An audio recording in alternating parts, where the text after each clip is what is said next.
Yo. Yo. Okay, let's try to fix this mic so I don't have to touch it.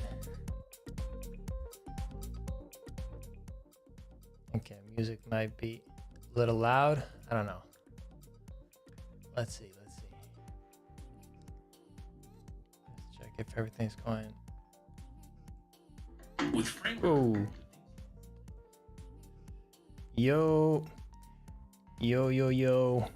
Chat. Where are you guys? This was unexpected, I know. Surprise, also for me. Oh, okay. We got some people. We got some people in here. That's cool. Let me just check. How's the audio? Oh, music is very quiet, isn't it?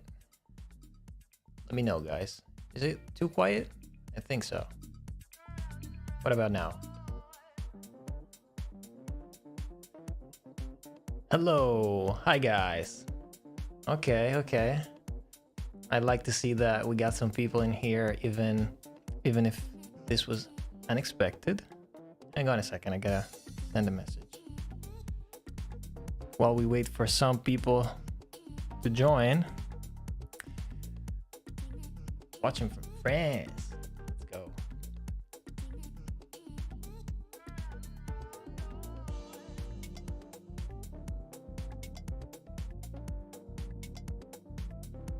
Okay. This song is actually not bad. India, we got people from India. Welcome everybody. Oh, okay. From the breakdown of Die With A Smile. That's great. Very glad to hear that it helped you. That's amazing.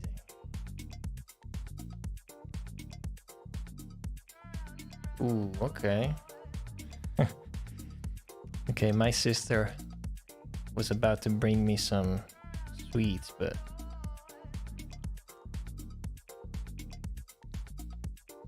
I told her not to come in because I'm live, so like nope. Yemen, Bolivia. Okay, we got people from all around the world. That's great.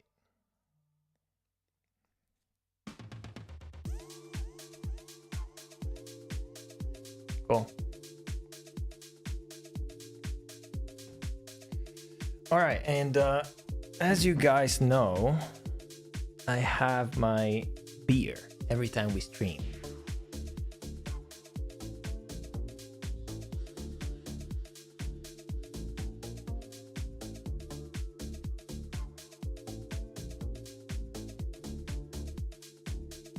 Brazil. What's your real name? Giovanni. That's my real name. Giovanni. Yeah.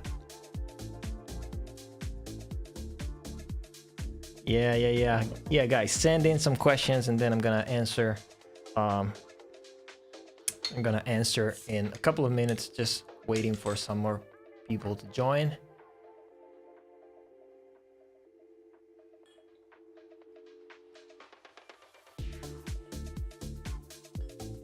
In the meantime, guys, I want to introduce you to this beer, which is absolutely incredible. I don't know if you can find it. I think you can find it, maybe even, but some people call him Giorgio. Giovanni Giorgio. No, it's actually Giovanni, and that's it for me. But okay, that was fun. Anyway, this beer. Let me show you. I'm not paid, guys. Before you tell me that I'm paid to say this, I'm not. Last time I was drinking a different beer, but I don't know, Messina. Messina's so good. Like, I don't know, there's like salt in it, so it makes it special.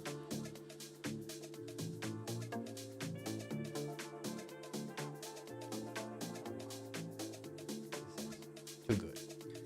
All right, so let's see what we got. We got almost 40 people watching. Okay, that's not bad. In 4 minutes, not even announcing the stream. That's not bad at all. Okay. Inter Milan. Yes, baby. Yes, baby. That's my team. We're in the final of the Champions League. Okay, let me scroll through some of these questions here. So, Justin says, "What's up?" That's why we're here. So I'm gonna give you some updates as we go on with the stream. I don't think I'm gonna stream for like too long tonight, but like, I don't know. Want to just give you some updates as we go. But yeah, everything's pretty good, I would say. And should I buy wall guitar hanger? I mean, you can see I got two. They're fine. You can find like on Amazon. You don't need to spend like a ton of money for that. As long as you like put it in the wall like correctly, it's gonna hold. So, is a MacBook good for music production? Look at this. So this, I'm watching myself just to make sure that the stream is working. That's my new MacBook Pro that I just got when I went to LA. I needed a new laptop because my old one fried. I'm not even sure why, but yeah, it died. So I needed a new one, even though I have the studio here. But I mean, the studio is not that big, so you can also travel with it, and I do it sometimes. But like, especially when I need to, like, I don't know, travel for just like a day or two, I don't want to always bring the Mac Studio. Also, you need a screen. So I was like, okay, let's just get a new laptop. And I got the 14-inch. Best decision ever, guys. Best decision ever. I was about to actually make a video about this. Like the perfect like travel setup, perfect like travel size computer for producers. I think now it's either the MacBook Air, like especially if you don't need like crazy power, because it's still pretty powerful, or this one, the MacBook Pro 14-inch. You don't need 16, like too bulky, too heavy. Like on a plane, you can just open this, produce music. I also edit a lot of videos, so I just needed this to be maxed in terms of like power. And it's cool that you can now just have the same configuration that you would have on a 16-inch. You can also have it on the 14, and so yeah, just got this one. So definitely, yeah, the MacBook Pro is a great option for that. Totally.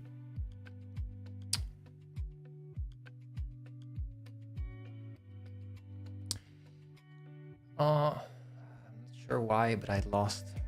Where was I? Okay, here. How long have you been a producer? It depends what you consider a producer. So I started producing music.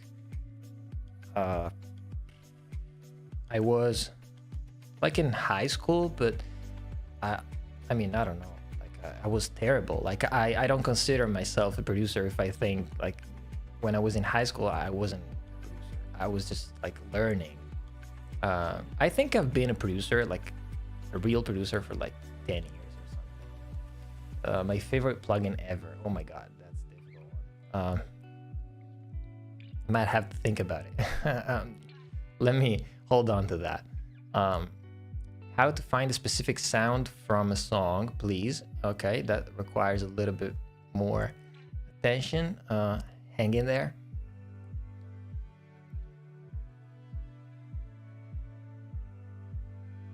How was your last trip to LA? And did you meet Abel? No, I did not. I did not, but my trip to LA was actually very good. Very good. I stayed for like 3 weeks, something like that. Going back soon. Like I said, I think like in the last stream, I'm like hopping between like Europe and LA. It was great. Like I actually met some new people. I've been working with new people. I've been working with people that I knew from before, but we like reconnected in LA, so that was good.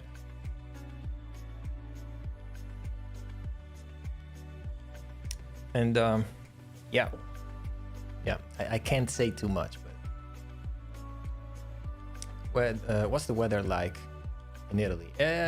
Now it's not bad. It's not bad. Like the past week, it's been raining a little bit, but pretty hot, so it's not bad.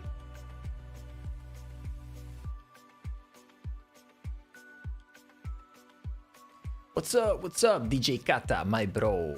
Good to see you live. Good to see you here. Thank you. Okay. There's someone who's saying something that I cannot read out loud, but yeah, I saw that.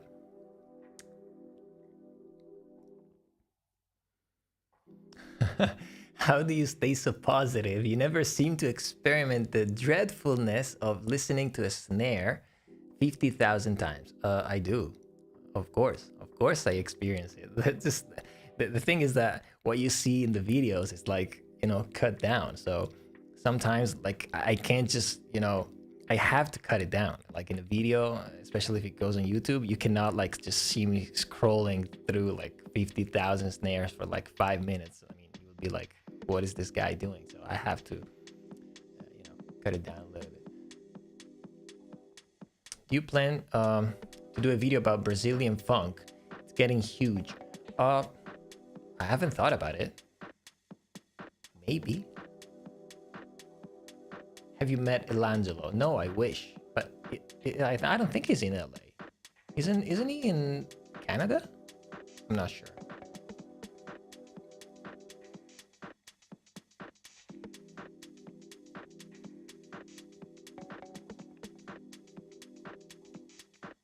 Colombia, let's go. Let me see if there are like easy, quick questions that I can answer right now.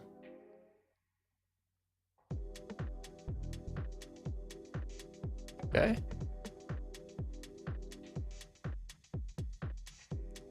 Could you imagine producing a track for Tate, Ariana, or Sabrina? Of course, like, of course I can. That's, I mean, I'm working for that. I'm working towards that, so why not? Oh, okay. Not bad. I like this bass line. Yeah, I'm definitely working, you know, in that direction to work with those artists. But as you can imagine, like, it's not easy to get to them. And like I said I think in the past stream, I think I said this in the very like in the latest stream that I did. Sometimes like you just get stuck when you look at those artists that are already at the top and you're like, oh, I want to produce for them only, you know. Sometimes that's not the case. Sometimes I don't know, maybe in like 2 years I will be producing the biggest artists in the world, but now the biggest artist in the world is probably no one yet, you know. So you never know. Sometimes you just work with someone, that someone grows like exponentially, and then like all of a sudden you're the producer of like the biggest artist in the world. But like getting to the biggest artist when they're already there and you're not, that's a little bit trickier, you know. It can happen, but it's a little bit trickier because they already have their own like team of people that they like to work with. So, but yeah, why not? I can see myself doing that. That's for sure. If that was the question, that's for sure.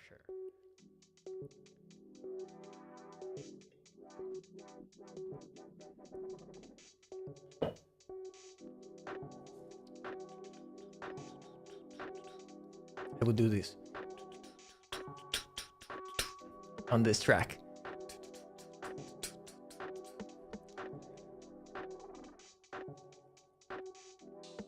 Okay. What about the Arturia giveaway? Yeah, that's coming up. Let me see how many people we got live right now. How many people? Okay, guys, I hope all of you, like, it says that now we've got 43 people here. I really hope that all 43 of you have entered the giveaway, because if you haven't, guys, I don't really know what to tell you. In case you don't know, maybe some of you don't know, so I'm gonna just explain real quick what's about to happen. In 5 days, on Wednesday the 14th, I'm gonna draw live 3 winners, and because I partner with Artoria for the biggest giveaway that I've done date, which is all like the entire collection from Artoria, both the software instruments like the Minimoog and like the CS80, like all of them, like the full collection, and also the full collection of effects. I'm giving all that away to 3 people, so you can enter for free. If you haven't watched my remake of Sports Car by Tate McRae, you're gonna find the link. Actually, I can definitely link. Let me link it for you guys. I can give you the link to enter the giveaway. Of course, you have to be subscribed to the YouTube channel to enter.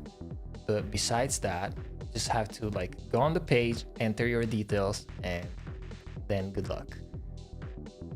We are celebrating the 50,000 people that subscribe to the channel. So we needed something big, you know, to celebrate. Okay, let me just find this link that I wanna send you guys.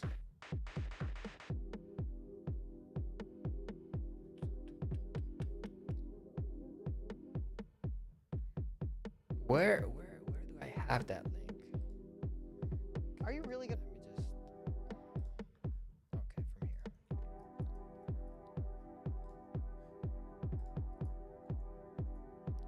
Okay, enter the giveaway, guys. All right, I'm gonna pin the message so you see it. So if you haven't entered for like any reason, go for it. And of course, don't forget to tune in on Wednesday, because we're gonna draw the winners live. If you're one of the winners and you're live, like, it's gonna be exciting. So yeah, thank you 10 May for subscribing right now live to the channel. Appreciate that. Okay, what else do we have?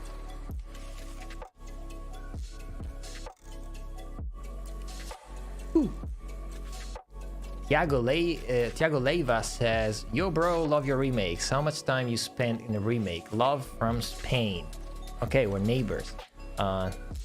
So thank you, first of all, for the support on the remakes and like in general on the channel. Oh, I was actually, okay.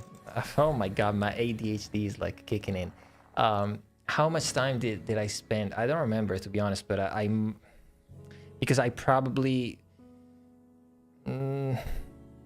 I must have like spent 6-7 hours total, maybe something like that. Anyway, I was about to tell you how many people have entered the giveaway. So we got 1,145 people. So that's the amount of people that's in this giveaway right now. So if you haven't entered, you better do it right now.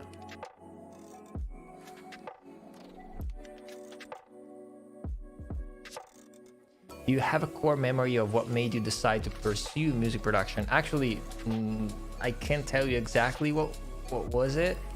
I started DJing.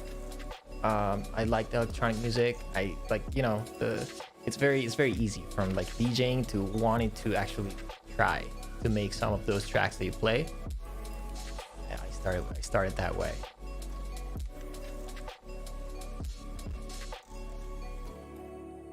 Do you think a studio is necessary for making music? No, absolutely not.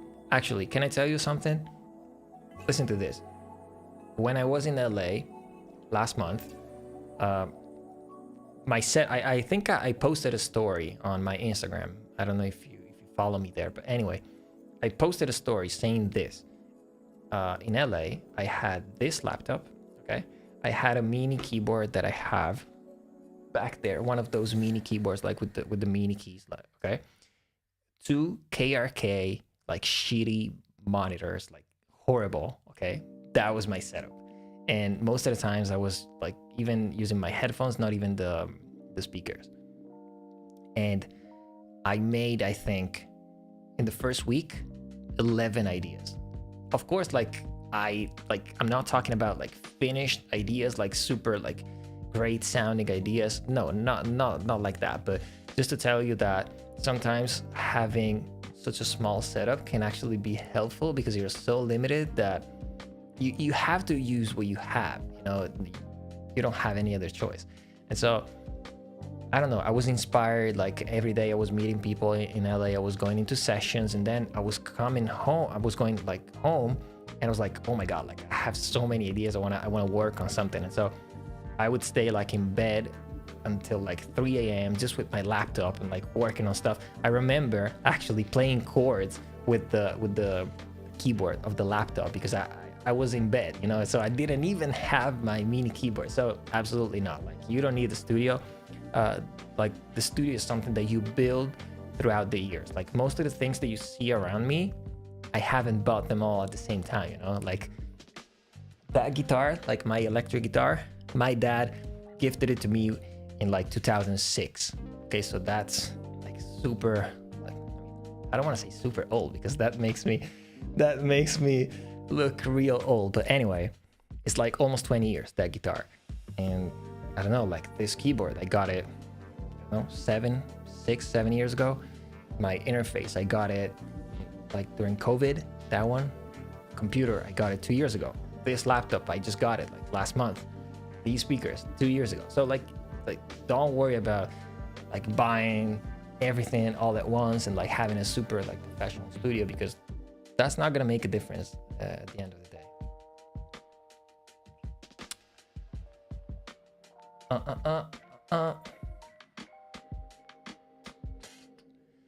Do you think using your heartbeat as percussion is a cool idea, or do you think it would just be hard to mix? That's actually a very interesting idea. I like that. No, don't worry about, I mean, I don't think it will be difficult to mix. Why would it be? It's actually a good idea. It's very personal. You know? Can't be more personal than that. Okay, what's this song? Let me see. I don't want vocals here. This track. Let's see what's the next one. Will we see a APT remake? I don't know. I thought about doing that. I have to admit it. I thought about it. I don't know. Like I don't wanna become like the remake guy, you know? Like I wanna like teach you like a handful of things through the YouTube channel. I wanna teach you also things about the music business. I think it's something that nobody really talks about. Like there's so many channels on YouTube that talk about, I don't know, how to EQ a snare, stuff like that. And some of them are like, some of the people that talk about these things, yeah, I mean, they're good, but nobody tells you like, the truth about the music industry. Like not even how to get in the music industry, because that's not like a universal answer, but like what happens like in the day to day. So I don't want to like just, you know, be, oh yeah, that guy, the guy that remakes the songs. Yeah, of course, like, because that's, I want to continue doing that, because that's a great way to just like with a single video to like show you so many different things. But at the same time, I also, you know, want to show you more things, like as many things as I can about being a music producer 2025, which is not only how to EQ a snare or like how to, I don't know, record vocals. That's just very, very little part. I was using this trackpad thinking too. Hey man, I'm trying to find the best kick and 808 instrument plugin. Any suggestion?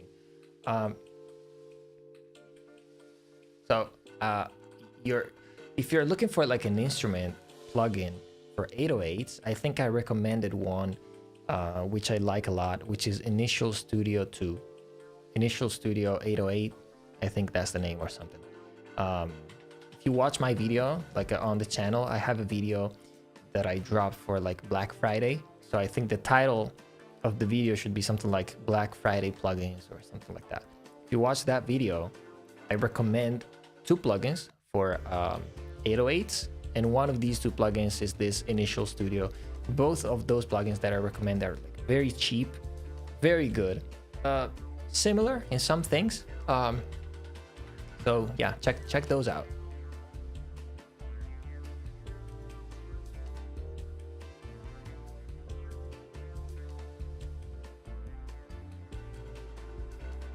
How many times have you felt like giving up on music? Oh, dude, I don't know, like this week, twice. I'm not kidding. I'm not kidding. I haven't made music in like a week, 10 days maybe. It's tough. It's tough. That's also one of the reasons why today I was like, I'm gonna go live. This wasn't planned. Like I decided like 30 minutes in advance, I was like, I'm gonna go live. I just wanted to like, you know, connect with some of you and like have a little bit of, not even inspiration, but I would say inputs, you know? I like to have, I think not only as a producer, but like as a person, I need inputs. Like when I have inputs, like that sparks something in me, like ideas, and it's just easier to make things happen.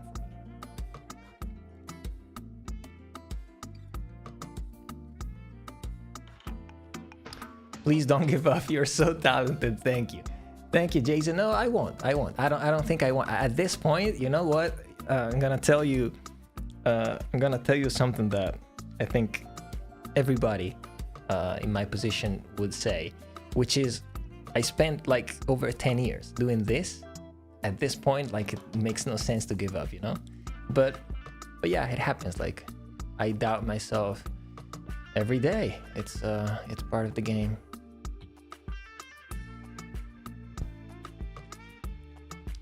Okay, I cannot read your name, but it says, hi, I'm your fan from Korea. Thank you. I appreciate it. Very cool to know that someone's watching from Korea. I would give you a shout out, but I can't read your name, sorry. Need some K-pop breakdown. Oh yeah. I actually, have you watched the Super Shy remake? The one that I did, I think like almost 2 years ago at this point. New Jeans. Yeah, that was cool. That was very cool. I love that song. May I ask you to show us how Calvin Harris produced his edits? The one he played in festivals, the VIP one, they are so good. I would need to like listen to them to actually respond to this, because I don't really know. I mean, I know what you're talking about, but not exactly the question that you're asking. Are you self-taught, or where did you get your pro level production knowledge from? I'm self-taught, yes.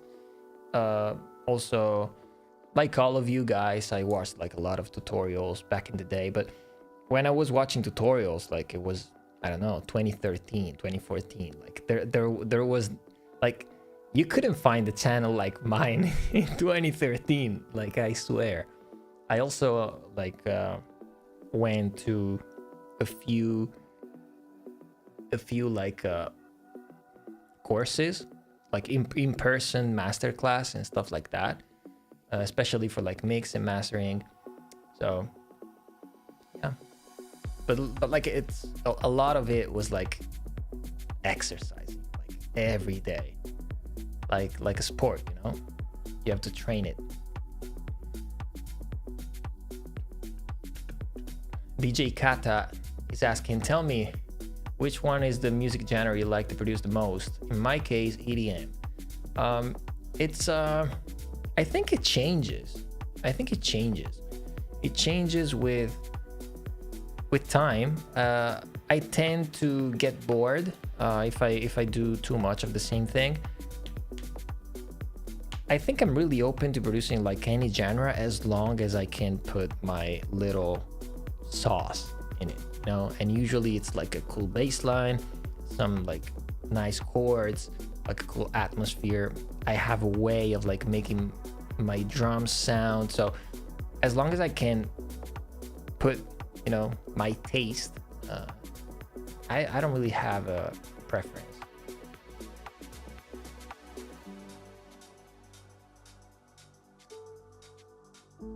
Okay, I might have missed some questions. Hang on. Hello from Turkey. Let's go. Hello, hello. How to get a job as a music producer? Nobody's gonna hire you to be a music producer. Let me tell you this. So it doesn't work like that. Like, I mean, don't get me wrong. Like, you might have like artists that wanna hire you to produce their music, but it's not like you're gonna work for like a company or like a, you know, it's not like a corporate job. So it's not that you get a job as a music producer. Like, you have to just be a music producer and like put your work out there. People will notice you, and then yes, then maybe they're gonna want to hire you.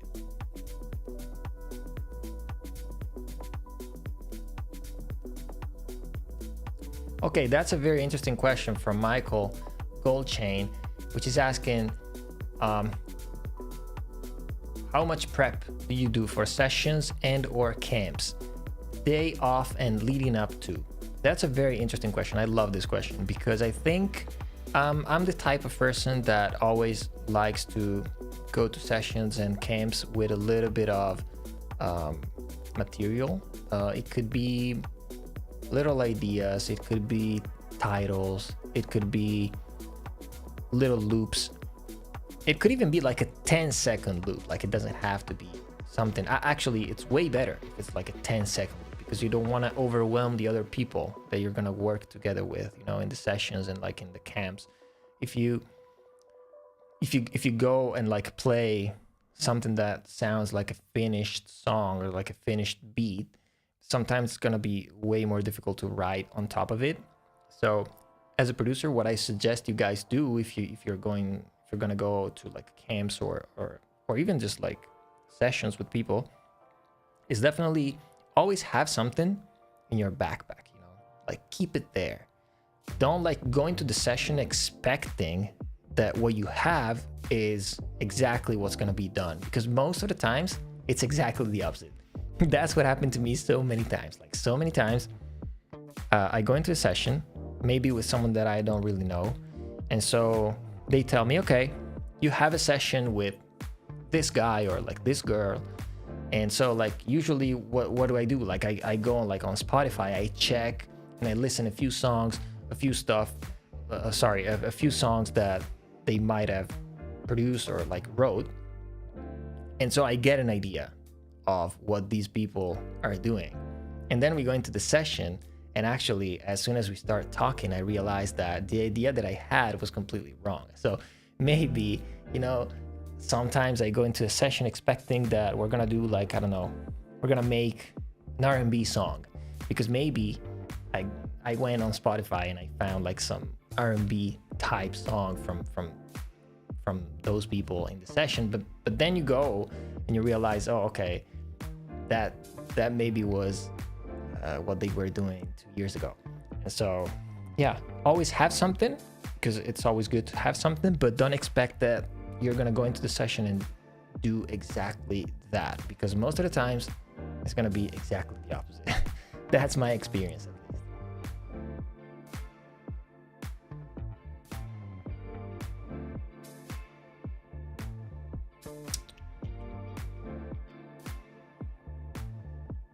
Okay, let me go up a little bit because I scrolled down at some point and I think I missed a bunch of your questions. What's the point of monitors if you have headphones? Well, it's different. Like, it's I like to have both for comparison. it's different, especially because the speakers also, remember that the speakers also react to the room that you're in. So it also depends, like if your room is treated, it's not treated. The headphones sometimes can give you a little bit more of a, I don't know, you're like isolated. So for some things, I like to use headphones to like check some things, but like not every single time. Did you ever have to fight with beat block, creative block, and how did you overcome it? Constantly. Like for me, especially since I started making videos, some, like I said it earlier in the stream, it's like I haven't opened Ableton like in the past week, maybe more, maybe 10 days. So am I in a beat block, creative block? Maybe. I don't know. Like I've been busy. I've been like doing other things. I've been working on new videos. I've been working on a new project that I'm gonna tell you about a little bit. So yeah, I constantly have beat block and creative block, especially like this past week. I didn't open Ableton, yes, because I had other things to do, but also because I didn't really know exactly like what to do. But it's fine. Like I know that like I said earlier, I know that I just need inputs from life. I need inputs from the outside, from people. So like even just being now live here talking to you guys, that's an input for me. So I'm sure that this will be helpful, and maybe Monday I will be like very productive about music.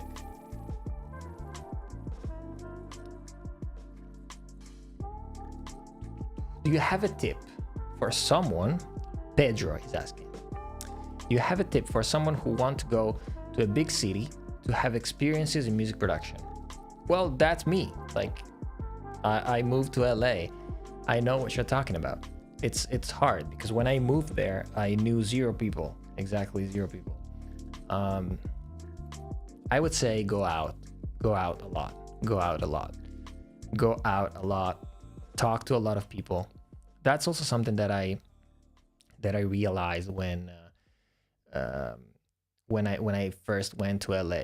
Like in Italy, for example, like in the Italian culture, we are very like friendly and stuff like that. But I think to like start a conversation with like a complete stranger, you have to be at least a little bit drunk. I don't know how to explain this, but like what I found is that in LA, the relationships are like so fake most of the times. So you have to know that. But at the same time, it's so easy to talk to people that you don't know. And so if you go to a city like that, yeah, my biggest advice would be go out and talk to a lot of people.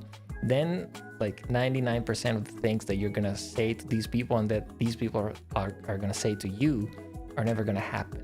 Okay, you're gonna say, okay, yeah, we're gonna meet next week. Yeah, okay.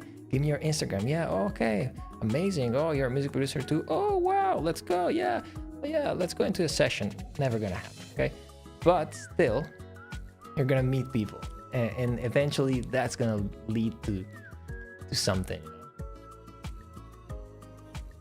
Hang on, talking too much now.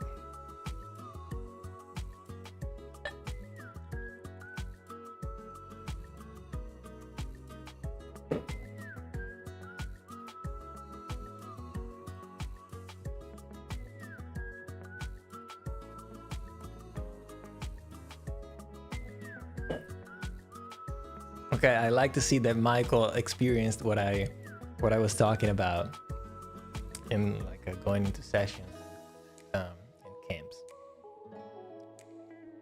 How did you land on Ableton as opposed to Pro Tools or Logic? Joshua is asking. It was just the first one that I tried, to be honest. I also use Pro Tools. I'm pretty good in Pro Tools. But yeah, Ableton is like my DAW. A friend showed it to me when I was in high school. We were DJing, and we were DJing, and so Ableton, we also knew that you could use it for like live sets. We started with that, and that's it. Pedro says, bro, I went through this on my last trip. Thanks for the advice. Of course, that's what happens to everyone that goes to LA. Like, you're gonna meet like so many people, and like the first time that you go, you're gonna think, oh my god, I made it. Oh yeah. No, nothing's gonna happen. But then you get used to it, and you're like, okay, whatever. And Ray is asking, I was wondering how long do I have to practice producing a day to get good?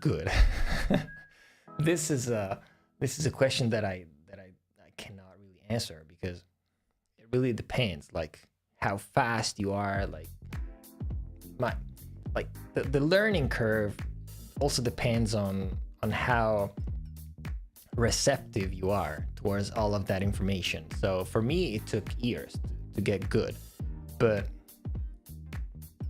I don't know, like for me, I think it took me like 2-3 years to get to like a very good point. And then from that point to today, the growth has been like slower, because like once you reach a certain level, you're always going to get better. But like, you know, at some point, like it's just about learning as many things as you can, and like listening to as much music as you can. And of course, like as time goes, you're going to apply all of these things.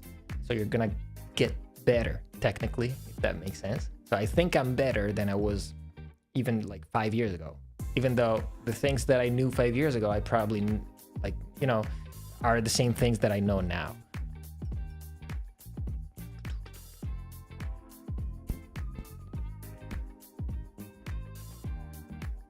Why do you look so tired? Do I? I don't know. I always have these, like, how do you call it? Eye bags, I think. This is just like a signature for me. Like, I'm not that tired, to be honest. Like, today was not a busy day.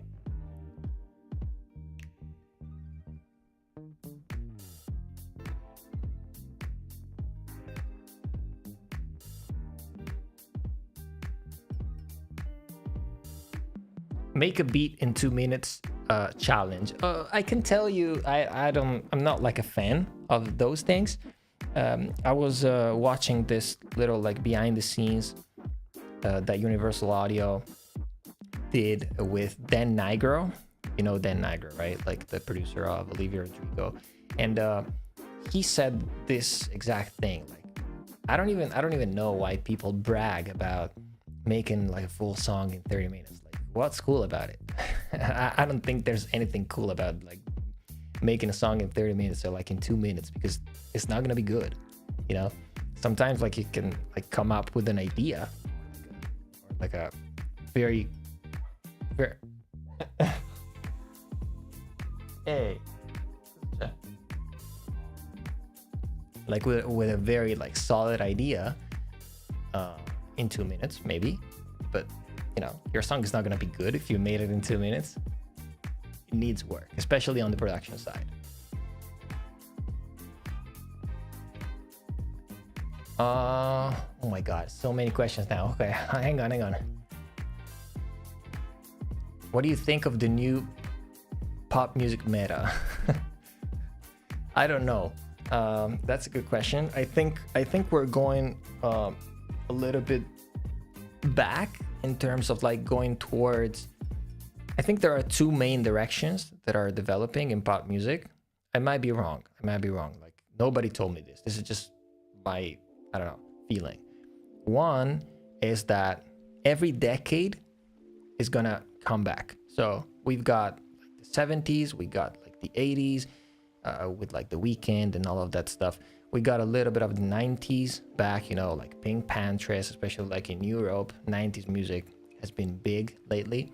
And then 2000s, where we are starting to see like a lot of influences from the 2000s, like even Tate McRae, that kind of stuff. So I think we're gonna keep going, and like we're gonna see the 2010s. Okay, so maybe, I don't know, maybe there's gonna be like a some sort of return of EDM, you know, that thing. I'm not sure. That's one idea that I have. And the other one is that we're going with some artists, we're going more towards organic music again, like live played music again. I don't know, maybe.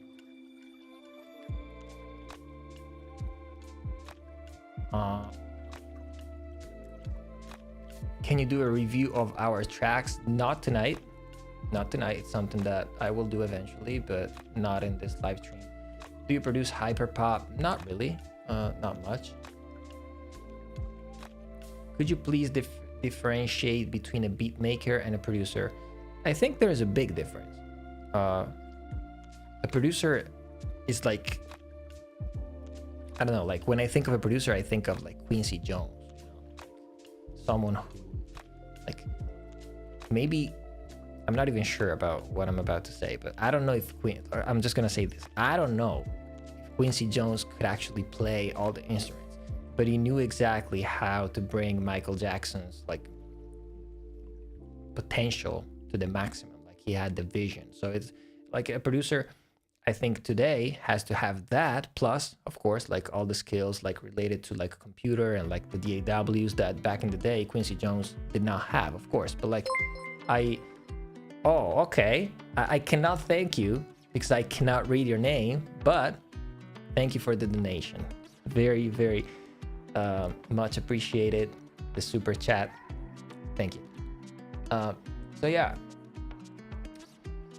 I think a producer has to have like a bigger vision of all the project and you know how to bring it to life. A beat maker could be anyone that can make a beat, or sometimes like even just drums, you know. Making drums doesn't make you a producer, I think. Oh, okay, sorry, I actually missed your message with the donation. I learned a lot from you. I hope that one day we can work together. That day will come suddenly, so brace yourself. Okay, I like that. I like that mindset. I absolutely like that mindset. So thank you so much for the super chat. And yeah, I mean, I hope that day will come. Absolutely. Why not?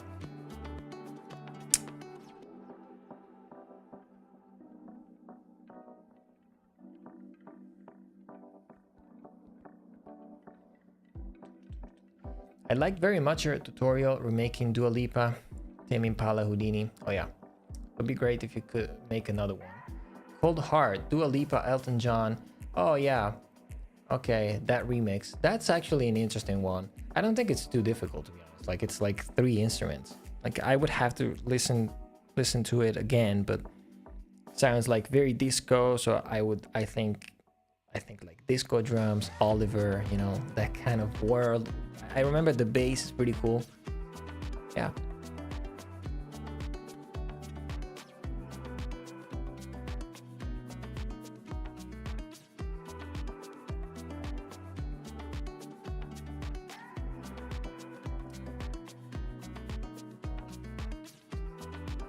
Okay, paid hotspot. How do you get the inspiration for making music whenever you feel blocked? Like I said earlier, like for me, at least for me, it's all about getting some inputs from the outside world. So I have to go out, I have to talk to people, I have to even talk to other music people, and even just talking to them and be like these people are gonna be, oh okay, I'm working on this now, and I'm gonna be like, oh okay, that's interesting, and that's gonna probably like give me ideas, or maybe just motivate me to go home and make something, you know. I don't know, that's how it works for me most of the time.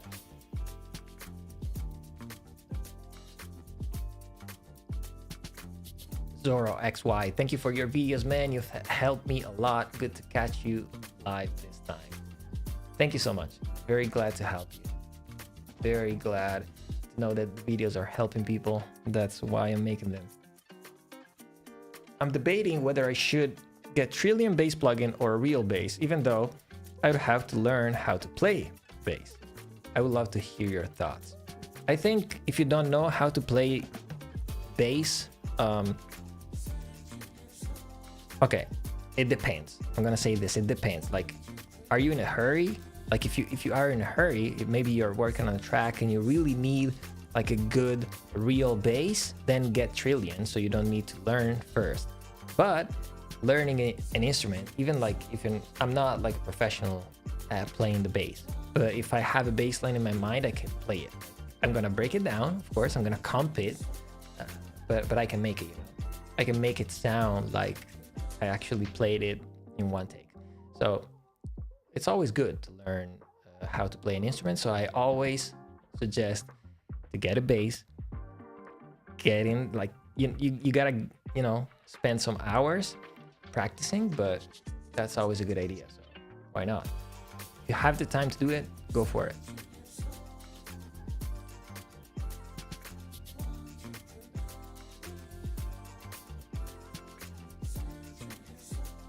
Okay, B is asking, is it ever too late to start learning producing? No. Why would it be? I mean, especially now, we live in a world where most of the times you're gonna hide behind your computer and nobody's gonna know how old you are. So no, go for it. How do you get original stems? I don't. Sometimes you can find them online, like the dark web, but it's kind of difficult to find original stems nowadays because people are very I think 6-7 years ago, like many more stems were leaking, probably due to, I don't know, like engineers, like some people in the chain were definitely leaking the stems. But now I don't see it happening, to be honest. So, but you have all of those like AI things that separate the stems now.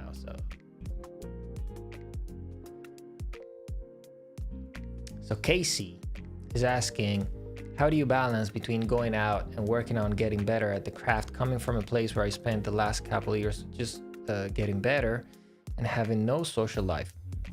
It's super important. I think, I mean, I can't tell you exactly what to do because I don't know you. I don't know like what you like to do. Maybe you like not to have a social life. But I think, like I said, I don't know you, but even if you are one of those people that like not to be around other people, I think you have to be somehow influenced by whatever happens around you. And if you're always home, it's gonna be difficult, It could also be like just going in in a national park, in the nature. You don't need to be surrounded by people. But for me, I think it works really well to just talk to people, know about them, about what they're doing, and that's gonna give me ideas. Was music a full-time job before YouTube for you? YouTube didn't change that, to be honest with you. Like yes, like it was before YouTube because I don't make like crazy amount of money through YouTube. Like, you guys know that like monetizing a channel on YouTube doesn't mean making big money unless you make like millions of views, which is not my case yet. But yeah, but it's good. Like, YouTube is being good. Like I'm starting to see brands also coming to me, which is a good thing because they can see the value, like even just the collaboration with Victoria is a sign that they see value in what I do. It's good.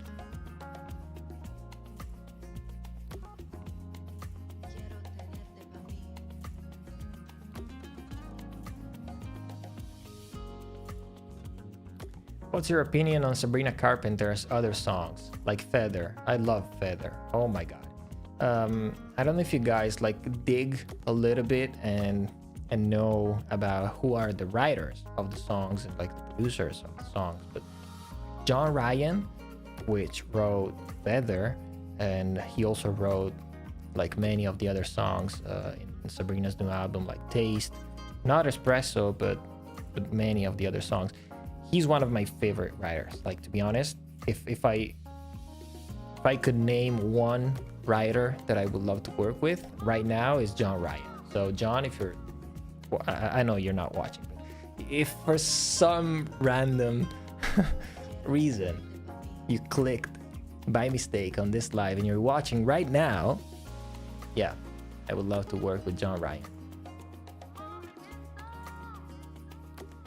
You use Restream with your Ableton? No, I'm using OBS to like record the screen, and I have my camera that I also use for the videos, so that's what I'm using.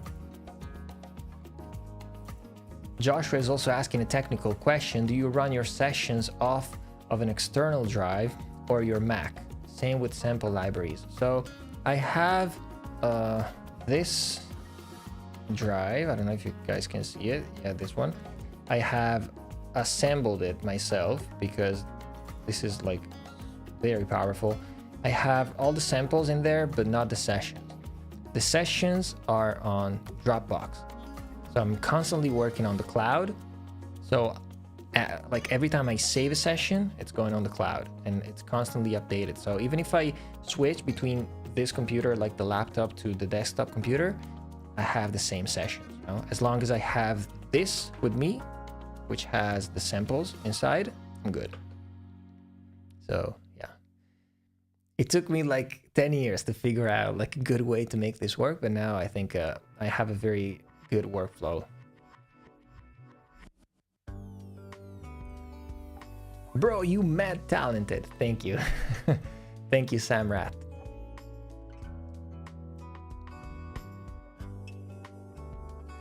Khaled says, hey. Joshua is also saying, outside of liking videos, how can we push your videos? They are much higher quality than other videos, but get a fraction of the views. I understand. Like, I really appreciate your effort to like share my channel with other people. I think the best way is just, I don't know, share it with your friends, like anyone that might benefit from learning these things that I'm teaching. I don't know, even just sometimes even just like a story on Instagram can go a long way, you know, like a story about video. For example, you guys watch the podcast by Daniel Wall. Like he's basically like the biggest podcast right now, interviewing producers and writers. Amazing, such an amazing guy. And like he saw one of my videos on Instagram, and randomly, like 3 days earlier, I was trying to like connect with him through email, and he actually found one of my videos like randomly, so we connected that way. So, you know, even just sometimes even just like a story or like reposting some content can go a long way. Do you mix in Ableton too? Yes and no. Sometimes if I have to like mix for a client, or like if I have to mix like a finished song for myself, I would probably go on Pro Tools, especially if I have vocals. Otherwise, if I'm like mixing a demo, like for a demo, I mean also like all of those songs that I might want to pitch to like an artist. So let's say that I have like I have a demo that I really believe in, and I want to send this demo to, I don't know, Sabrina Carpenter. Of course, I'm gonna mix it before sending it out because I want that demo to sound good. And so in that case, I'm gonna do it in Ableton. But if I make like a new song for my artist project and I wanna drop it, I'm probably gonna do it in Pro Tools. I don't know. I don't even know if that makes sense. For some reason, like if it's something that I know it's gonna come out, I'm probably gonna go through Pro Tools. If it's something that I'm still like pitching to people, I'm probably gonna stay in Ableton because it's faster. That's how I see it. But I don't think there's like a big difference, to be honest with you. It's more like, I don't know, my brain works in a weird way with some things, so.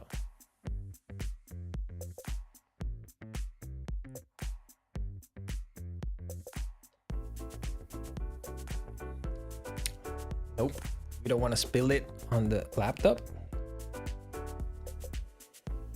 Hey, love your energy. You're always seen in a good vibe. Actually not. Like today was a horrible day.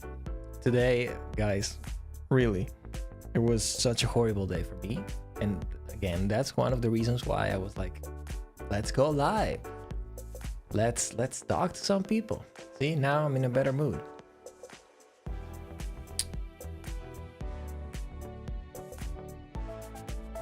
Okay, let me see if there are some questions from people that I haven't like answered yet.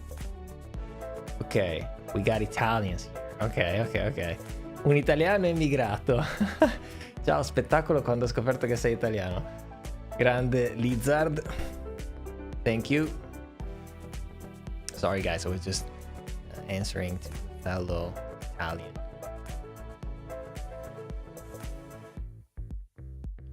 Okay, Elephant Voice. I don't think I've answered any of your questions yet, so now it's your turn.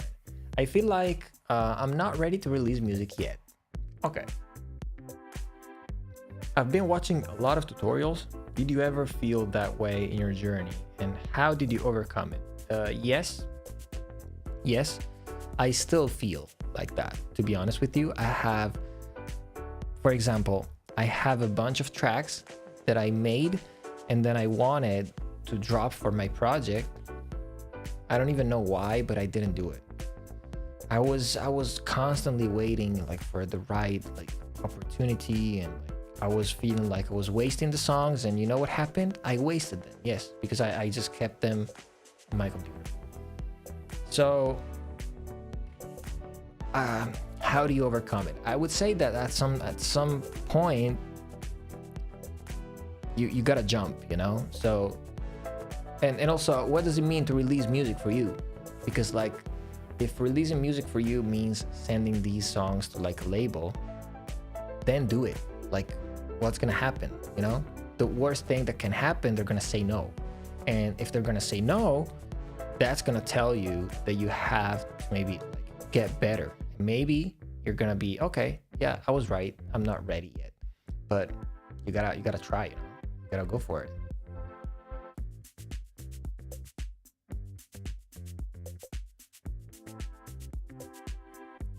Is Ableton better than Logic Pro?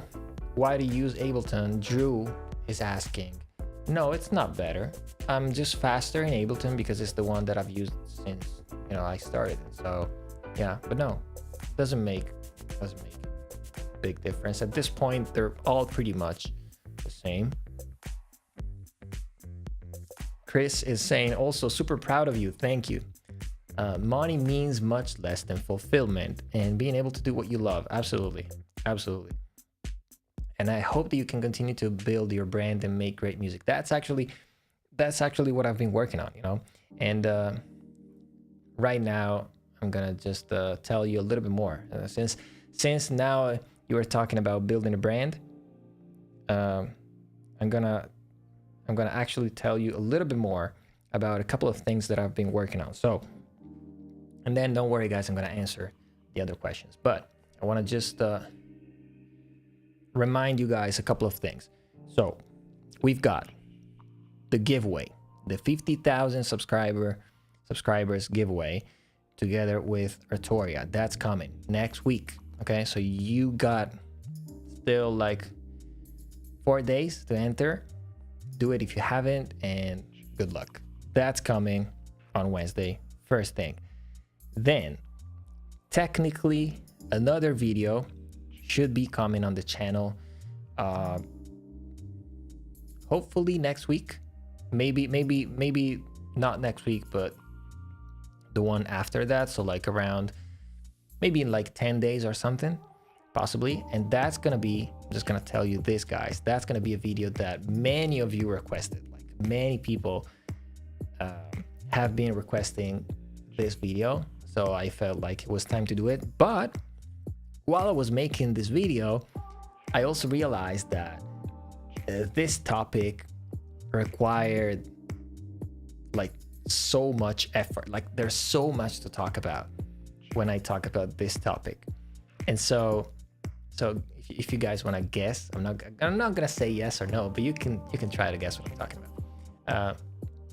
So I was making this video for YouTube, and I realized, oh my god, like I recorded for like 7 hours, and I cannot make this into a YouTube video. So I have to like find a way to talk about it in a YouTube video, but like in a like shorter way.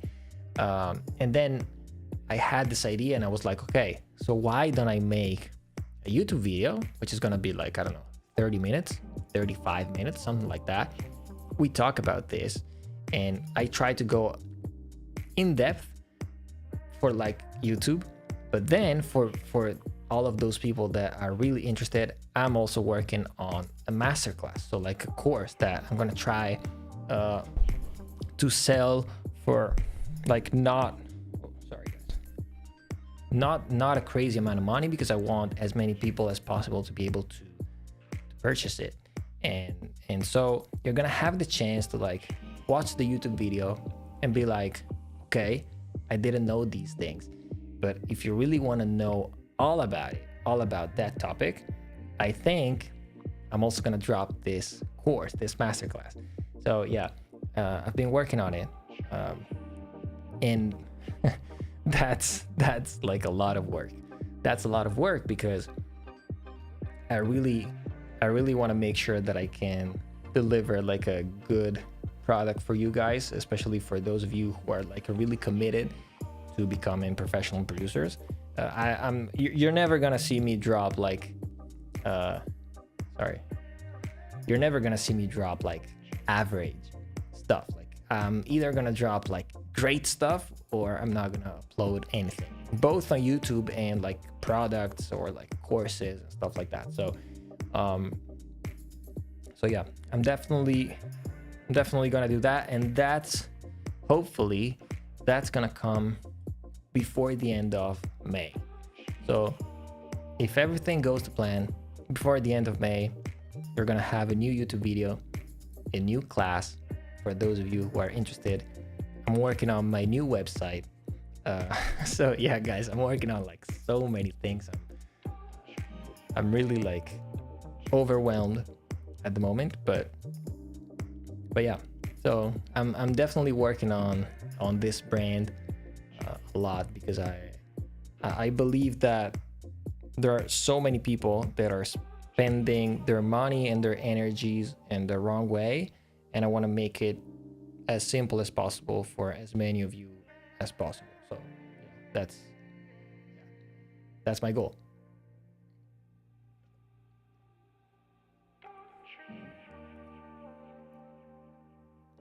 Oh, okay. We got more Italian people. Ciao bro, porterai mai un video breakdown di qualche brano italiano che hai prodotto, come ad esempio Good Times di Gali? Okay, so I'm just gonna translate so everybody understands. Lorenzo is asking if I'm ever gonna make a breakdown about one of the Italian songs that I've produced, like Good Times by Gali. Maybe, but the thing is, with songs that belong to other artists, you always have to have their approval, and like, but it can be a little bit tricky sometimes. I mean, you can just like ignore it and just do it, but I'm not that kind of person, you know. So yeah, maybe. Chris is saying, even just making Ableton racks from your projects and putting them on Patreon could be huge for you. Yes, that's also something that I've been working on. Okay, Ableton racks. Actually, should I show you something? I have one. How many people do we got? 50 people watching. Okay, so let me pause the music for a second.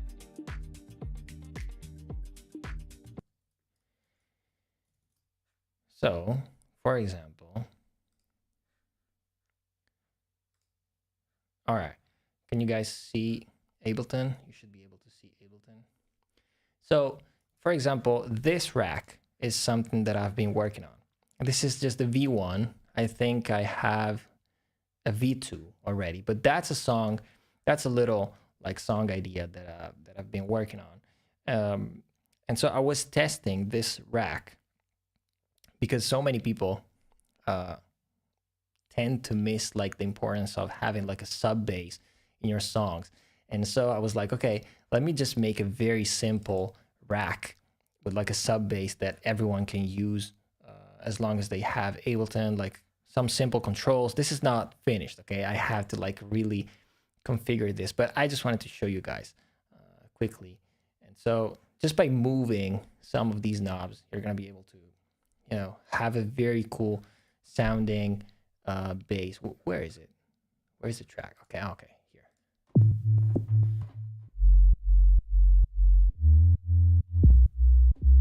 Okay, so here, like for example, this is just a very simple sine and triangle wave, like nothing crazy, but then like you have all of these options. So like, you know, stuff like that, some distortion, like different types of distortion. And so like, what is this? Let me see. Oh, okay. So that's a little flip that I was working on, of like an older song. I don't know if you know it. It's like an R&B track from, I don't know, the 90s or maybe the 2000s. I'm not even sure. So I got this vocal out.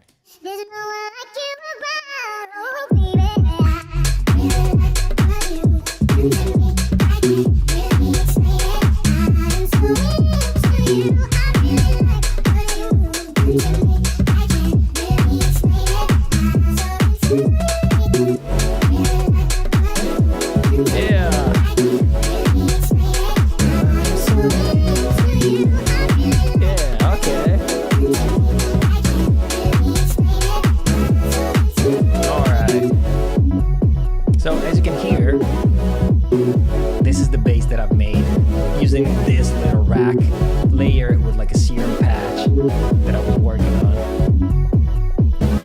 So, you know, something like super simple. I'm just, I don't know if I'm gonna like have a Patreon or something. I think I'd rather have like my website where I'm like selling some of these products for like very cheap. Some, like, you know, there are so many plugins like selling you like sub basses and stuff when you can just, you know, have like a very simple Ableton rack with like 5 knobs that do all the work that you need. So like this one, for example, it's like just a sub bass, but I've been working on other, I don't know if I can show you this stuff yet. Let me see. See, I have Bad Habit Ableton racks here. So, okay, I'm gonna just show you this. I've been working on like a drum bus rack that you can put like on your drum bus, with like very simple, like 8-10 knobs that you can turn. And also all of these are gonna have presets. Now we don't have presets here, but and then sub bass, and then one for like a vocal chain. And like these are gonna be like super simple. They're gonna work on Ableton, and like by just twisting 5-6 knobs, you're gonna get this kind of thing, you know. So let me see.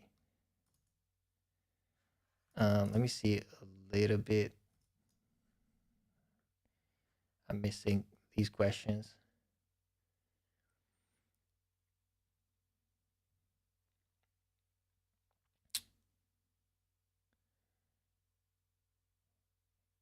These racks are awesome, but definitely take the most effort. So glad you're doing them. You could also consider just grouping drum, bass, chains, guitar, vocal effects. Yes, exactly. That's what I've been doing. The difference though is that when I'm working on these racks, like the drum bus, you know, I have a V1, V2 here. I'm still like developing them. I'm trying to make them only using the Ableton plugins, because what I want is you guys to be able to like use these racks without owning any third-party plugins. So I've been really spending some time making sure that these racks sound as close as possible to like those expensive plugins. So like for example, the vocal chain one, guys, this is insane. Like I'm not gonna show you this, not today, uh, because like I still have to fix a couple of things. But the vocal chain one is just like insane. This is like, if when I put this out, this is gonna replace most of the plugins that you guys use at the moment, and this is all made just with Ableton plugins. Super simple, like a few knobs, and you get like that vocal, like super professional vocal that you're looking for. And also, like I said, all of these are gonna come with presets. So let me just show you the sub bass. I should have a V2 here. Yeah, sub V2. Let me see.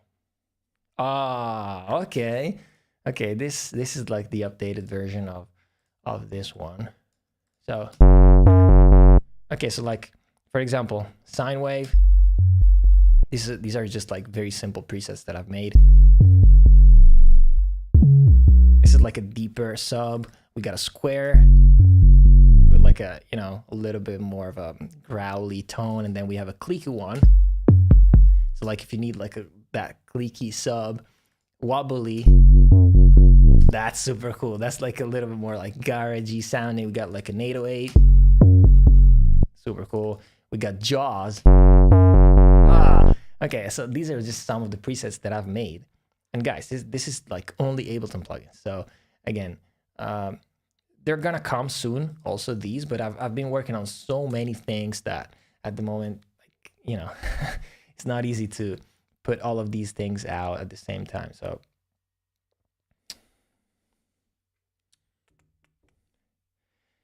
okay, Zigzag, bro, I gotta bounce. My girlfriend's giving me the death stare. I really appreciate it. No. Go watch the movie with her. I understand it. Okay. Felix is asking, do you use NS10's trick when mixing, like EQ, high and low cut filter to focus on mid-range? Not really, because I have the Barefoot speakers. I don't know if you know, but the Barefoot speakers have this little thing right here. Let me show you. This little thing. Oh, hang on. Let me go back to the big camera. This little thing. Basically, as you can see, like when it's on flat, this is just like the basic Barefoot sound, but then you can put it on old school, and this sounds like the NS10s. So this is very useful. This is one of the coolest feature of these speakers, because you can get that very specific sound, you know, that's useful for mixing.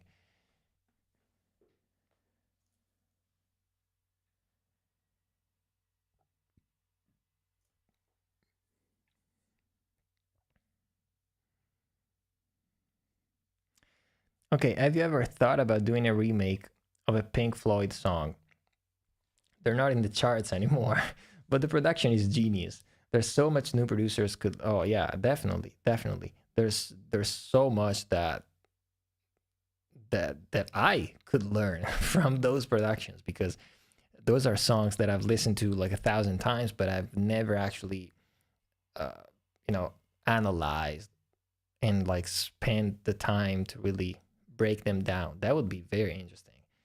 That would be very interesting. And like, I mean, if we talk about older music, there's so much music that I would love to break down. Even like just the Michael Jackson songs. Oh my God, those would be amazing.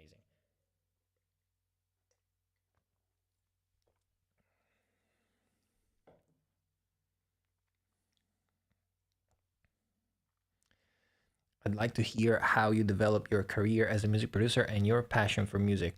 Well, I come from a musical family because my dad has been a songwriter here in Italy for like 20 plus years. So my passion for music came from that, and like from listening to a lot of music since I was a child. And so yeah, that's how I started. And then developing my career is just was just about starting putting out music. I started by putting out music as in like EDM producer DJ, and that, you know, led to more things and like to meeting people and working with people. That's how I started. Yeah.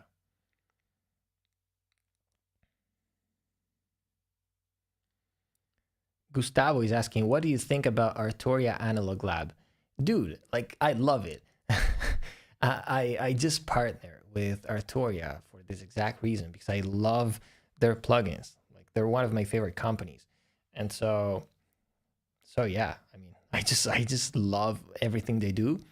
And that's why I wanted to have them for the giveaway, for the 50,000 subs giveaway.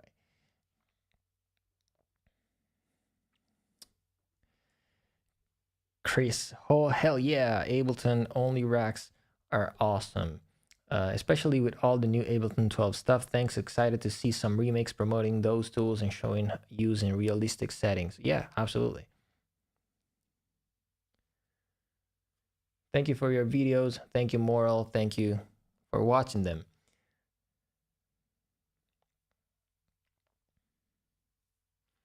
Jaylan, I love your videos. They are so useful.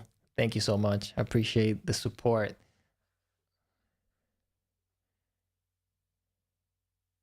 How do you know when a beat is finished? I often find myself overworking and adding too much. Oh, that's so important. That's so crucial, man. That's so crucial. So crucial. I can just tell you, sì, sono italiano. I can just tell you, I don't know if you know this, but Skrillex is known, especially when he's collaborating with other people, which is like most of the times, he's known for taking whatever the other people have done and like stripping it apart. Like Skrillex is known for really like taking the ideas and making them simpler, like analyzing and being like, okay, what's really making this beat? What's really making the song? And what's, you know, what's there just as a filler? Because if something is there as a filler, you don't need it. So I would say you have to work the other way around. Now, at some point you stop and you're like, okay, what is really useful and what is not? And whatever is not useful, you just, you know, scrap it.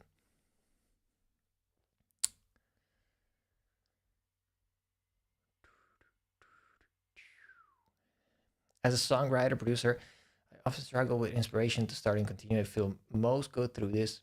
I don't want to say it's creative block as an excuse. So is there any way to get over it? I don't know if you were here earlier, but I said it before, like, you gotta go out. You gotta go out. Especially now in 2025, we have everything at home. Like, we don't need to go out anymore at this point. Like, we're gonna get to a point where you're gonna have like the, I don't know, like the grocery store inside your building, and you're not even, you know, forced to go out to get groceries. You're gonna have the laundry in your building. You're gonna have, I don't know, the car wash in your building. You're never gonna go out anymore, but you need it. So what I'm trying to say is that now in 2025, we are already living in a way where, like, you could stay most of the time at home and have everything like delivered to you, and like talk to your friends through your phone, and like not ever go out. But you need it, especially for music, especially as a creative in general. Like, you need to be influenced by the surroundings. You need to travel. Like, traveling is so important. Like, last week I was in Dubai, just, you know, just vacation, not work, but it was so useful. Like, I got a break. I was like, okay, mind is free for like 5 days, and it was super useful. So you need to go out. That's the biggest advice I can give you. Jay Lan is asking, what recreation video is next up? I love watching them, especially the Tate McRae one. I don't know yet. I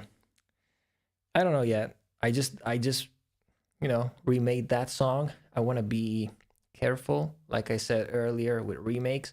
I don't want to make too many, I don't want to become like the remake guy. It's cool. I know that most of you love those kind of videos, and I love to make them, but I don't want to just make those kind of videos on the channel. So I don't know yet.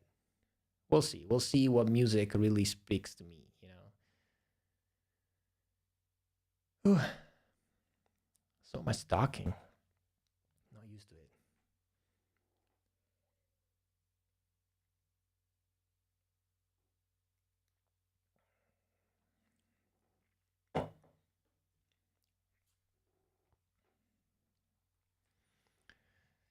Yeah.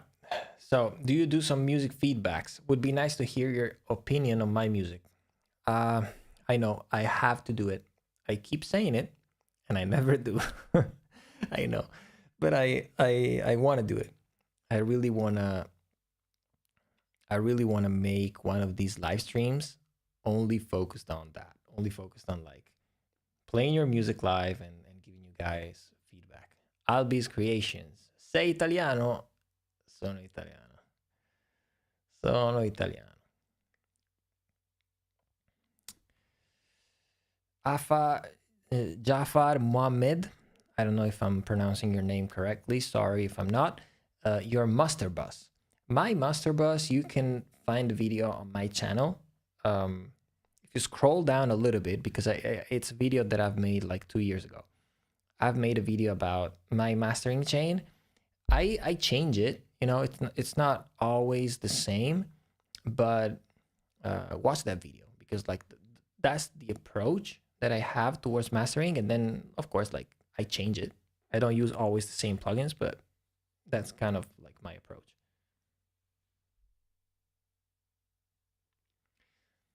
Franco Cipollini, Uruguay, yo.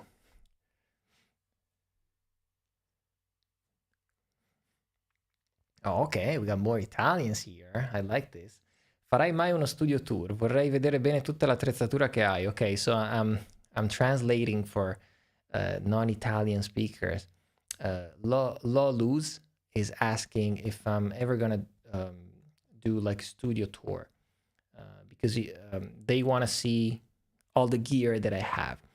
Yes, the reason why I haven't done that video yet is because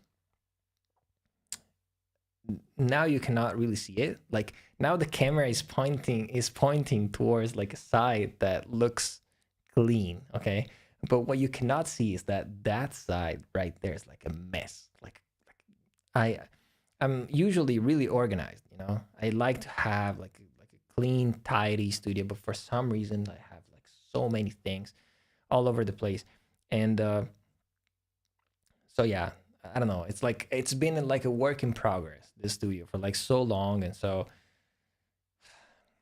I will, but I really want to have like the studio set up the way I like.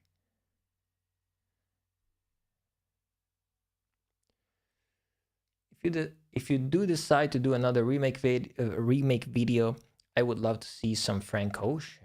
Ooh, interesting. That's a good idea. How do you suggest someone who's new to social media promotion to build a brand and manage an artist page to promote music on social media? Okay. This is a very, very tricky question because the problem. So this is a very long conversation, and I don't want to go too long with this, but I'm just gonna say this. Now, in 2025, it's so easy to put out music. You can, and I'm not talking about putting out music on Spotify. I'm just talking about even just putting music out on Instagram or on TikTok and having the chance of being noticed. But at the same time, so many people are doing it. So many people are putting out music every day. So the competition has become like just unbearable. Like there's so many people doing the same thing. So it's tough because if you wanna build a brand, especially as an artist, you really have to have something special. And I don't know what that is, to be honest. Like if you ask me, I don't know. Like it could be the sound, but it could also be something not related to music, to be honest. It could be something about your personality. It could be something about the way you dress. It could be something about, I don't know. I really don't know. But what I'm trying to say is that now there are so many people that, yeah, now everybody's saying, oh, it's the easiest as it's ever been to just, um, be an artist. Yes, I mean, you can be an artist just by putting music out with DistroKid, but that doesn't mean anything to me, Like, you can put out music, you can just drop music because it's easy to do. And maybe 20 years ago you had to go through labels. And so, yes, in a way it was worse, but in a way it was also filtering the amount of people that could do it. So yeah, there are pros and there are cons about the music industry is now. For sure it's good because like so many talented people can put their music out and just come out, but at the same time it's also more difficult for the talented people because there's so much noise. So it's really tough, especially because no one really cares about your music. So you have to find a way to make people care even though they don't care. I don't know, it's tough. It's tough, guys. How do you deal with off days? Every day is an off day. Every day is an off day, and every day is a work day. That's the way I see it. I don't I'm not strict about it. I can work on a Sunday, I can work on a Saturday, I can take a day off on a Tuesday. I don't know. Like that's how I see it. So the important thing is that the important thing is to balance this, which is tough. But you have to. Sometimes you get stuck because you're going down the rabbit hole of working, working, working, working, working, and all you need is a break. I'm a big fan of taking breaks, and that doesn't mean that I don't work hard. I do work hard, but you have to know when to take breaks. Bro just dropped the sauce of the century. I mean, I think about these things a lot. Like, trust me, like I spend so much time thinking about like all of like how the music industry works. And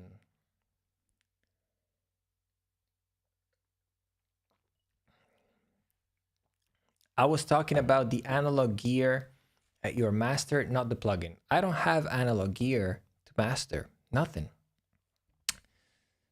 I only use plugins for mastering because the analog gear for mastering is so expensive, and also it's not something that I do on a daily basis, so it doesn't make a lot of sense to me, you know.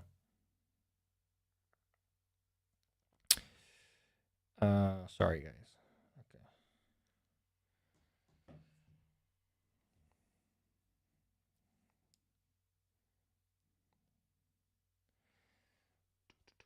Okay, where was I? Do you have any recommendations for a first synthesizer? Yes, a Juno. So, okay, wait. If you're talking about the first synthesizer to learn, I would say the Juno. But if you're talking about the first synthesizer to buy, then definitely not the Juno because that's super expensive. Like the Juno that I have back there, which is a Juno 60, it's gonna be like pretty expensive. The Juno 106 is probably gonna be a little bit cheaper, but still expensive. But I think the Juno is one of the best synths that you can possibly get to learn how to like synthesize because it's simple, but you can get so many different sounds out of it. And so I would say, like, to learn sound design, the Juno is definitely one of the best synths that you can possibly learn from. But to buy a new synth, I don't know, because like I'm a fan of I'm a fan of like buying, you know, older stuff, older synths, rather than buying newer synths.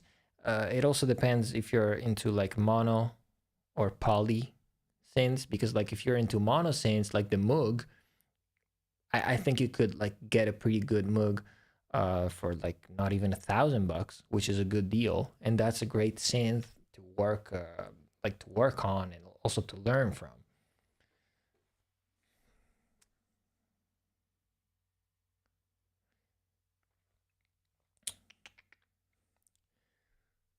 Okay, Darius is asking, how do you record acoustic guitar? Do you go through jack and also mics?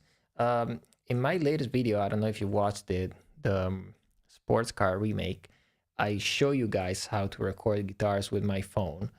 Sometimes that's all I do, like acoustic guitars. I'm talking about acoustic guitars. And sometimes that's all I do because I'm sometimes lazy, if I have to be honest with you, because that guitar that I have back there, the jack is not working. It's broken. So I cannot record it with the jack. So sometimes I might just use this microphone or this one. Sometimes I use this one. This is hang on. Let me see. Come on. Oh my God, why is it not? I probably have to cover my face. Okay, there you go. This is an AKG 414. This is an older model. You're not gonna find this. Oh my God, this doesn't, okay.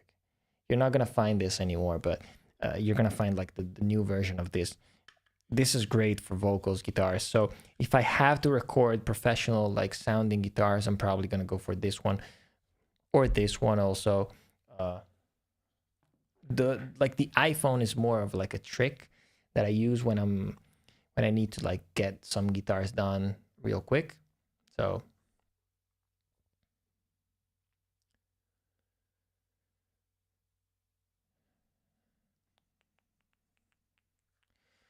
would you ever do so Fars is asking, Bad Habit, would you ever do a YouTube live review of some of your followers' production work? Some of us have learned a lot from you, and it would be interesting to get your professional insight. Yes. I know I've been bad. I've been bad. I keep saying it and I don't do it. I know. But I want to do it. So I promise you this. I promise you that I'm going to just have a live stream only dedicated to that. Okay? That's what I'm going to say.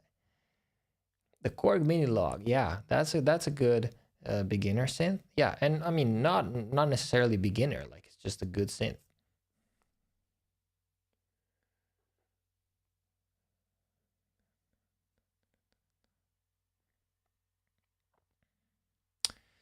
Do you have any placements you're really proud of? Yeah, I mean, most of them, I gotta say.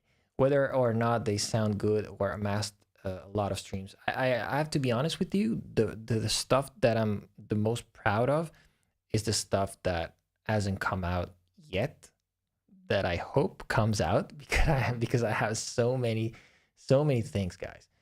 So many things like on hold, on my drive. So that's the stuff that I'm more excited about. I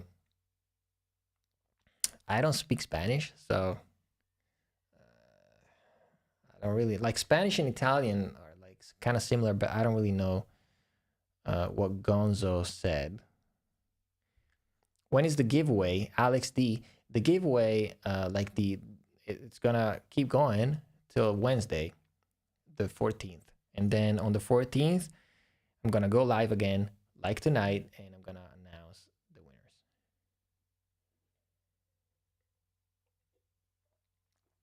Oh, so Eliram Posner is asking, how do you get better at sound selection, like knowing what's good and what's not? That's a video. That's a video da Giacinto Mora Marco, ma un po' di italiano lo parliamo. You're right, yeah. Hai ragione, ma devono capire tutti. Sorry guys. Some Italians that want me to speak Italian. So how do you get better at sound selection? Well, I'm that's a video that I have planned. I have like a list of video ideas that that I'm that I'm gonna make, and that's one of them. Sound selection. I think the best way to get better at sound selection is listening carefully to the music that you like.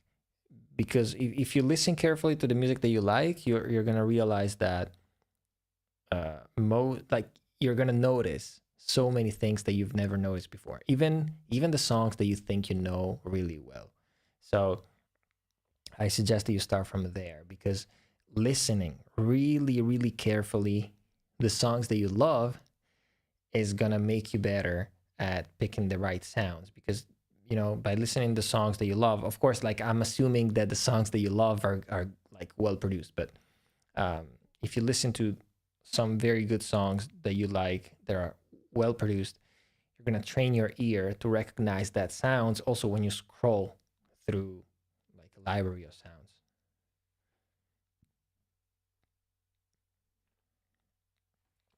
Any more Kevin Parker remakes coming?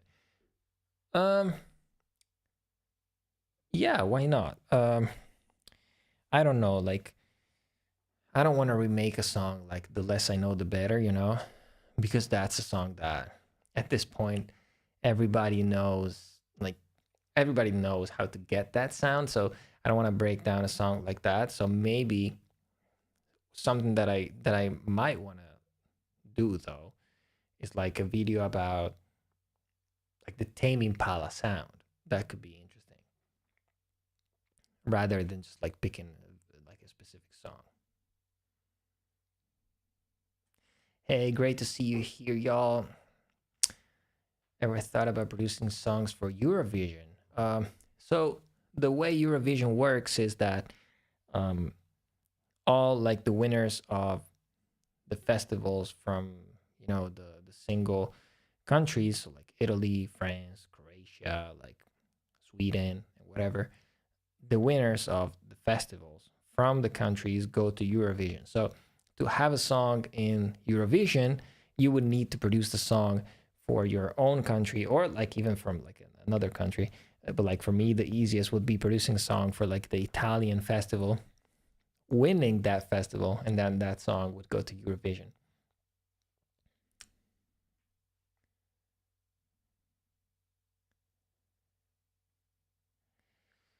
Ooh, that's an interesting question. How is the process of clearing samples, vocals, when you are creating a remix? I think this is a question that most of you guys don't really know how to answer, especially because like nowadays with like TikTok and stuff, it's so easy to like take an old song and like put your like spin and like I don't know, remix it in some way, maybe like a mashup or something. But then it's really important that you know what happens next. Like if you really want to release that song, because if you want to release that song, I mean, you can try your luck and like release it without clearing the samples. But if the song becomes successful, they're gonna sue you. So it's really important when you're sampling something that before releasing the song, somehow, even though sometimes it's really, really hard to track down the people that made the song originally, but it's important to like connect with these people, let them know that you have, I don't know, rework the track, remix the track or something like that, and ask them for permission. And most of the times, if you sample something, they're gonna ask you for money. So like, for example, this song that I was showing you earlier, this one, this is a vocal from a song. I don't even remember if the song is called Into You, but that's what I called it. Okay, so this vocal is from a song. I cannot just like drop this, I can't just, even though this is cool, but I can't just, upload this on my Spotify and be like, okay guys, new song out now. No, it doesn't work like that. I mean, I could, but like they're gonna sue me because because this vocal is sampled from another song. So what I would need to do is like reach out to the owner of the master and be like, hey guys, like I've made this like rework of the song. Are you gonna allow me to release it? And then maybe they're gonna say yes, maybe they're gonna say no, maybe they're gonna say yes, but only if you pay us like quite a bit of money. So yeah, that's like the process. That's cool.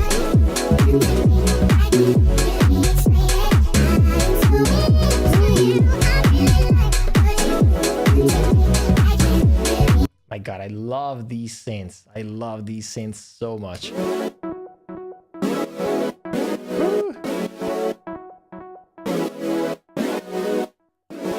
And this with the bass. Oh yeah.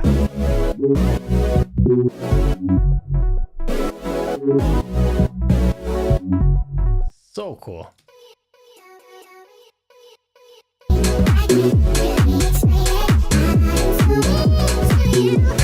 See guys, like this is a good example of like 10 tracks. How many? Like 16 tracks that work really well together. Like you don't need much, you know, you don't need much to have like a great sounding record. Like we have two basses, this one which is like wider, sub bass, a bunch of synths that, you know, that work well together for some chords, stuff like that.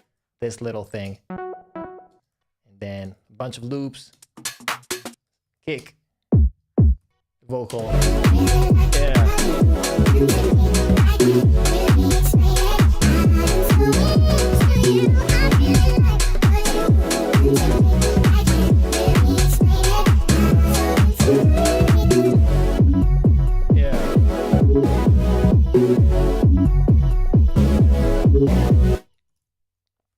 Oh, okay. Yeah. Thank you for pointing that out. Probably because I have a gate on the mic, so maybe this way. You're gonna actually. Okay. So let me see. Let me see the conversation here. All the successful artists I know started off being heavily inspired by others and mimicking their sounds. Once you mimic enough different styles, you eventually find your own blend of it. I agree. I definitely agree.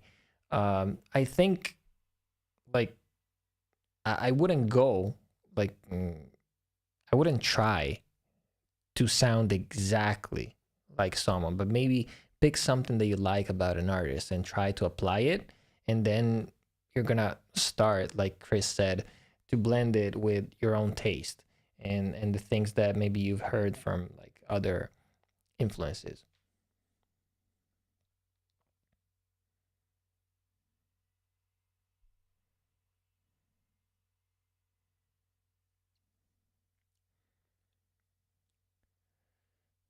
So Eliram Posner, what are some good mixing tips when your arrangement and production and everything are already really good? I mean, if everything is already really good, you don't need much. I'm not a fan of, like, I don't really love when I'm sending my song out to mix and what comes back is something that sounds completely different.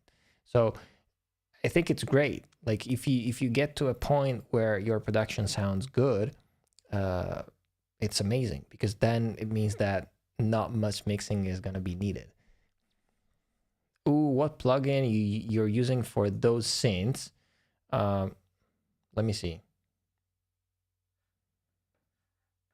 Let me see. What are we using for the synths? We got 3. So this one. This is like a lo-fi kind of sound. This is the Oberheim. It's like a preset that I probably tweaked a little bit. And then we got the Juno. Standard like Juno patch, nothing special about this one. but it's like, this is like the main sound. It's like a saw wave, you know. And then this one. This one is actually kind of interesting. Oh, update. No, not now. This is actually a preset from Sam Myers. Really good. He makes great presets. And then that's still like coming from the sample. And then we got this one.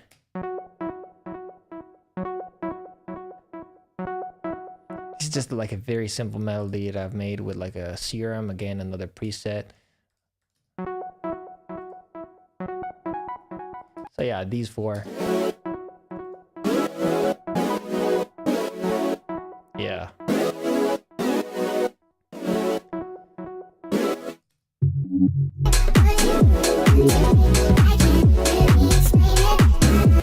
Okay.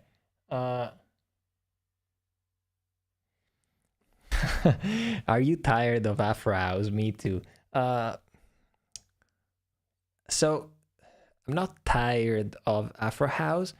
I'm tired of all of the songs that are trying to copy Move, you know, from like Kind of Music and Adam Port. So I think there's a way of making new Afro House stuff without copying that tune. I feel like many people are copying that tune now, so I'm kind of sick of that. Not really of the genre, you know.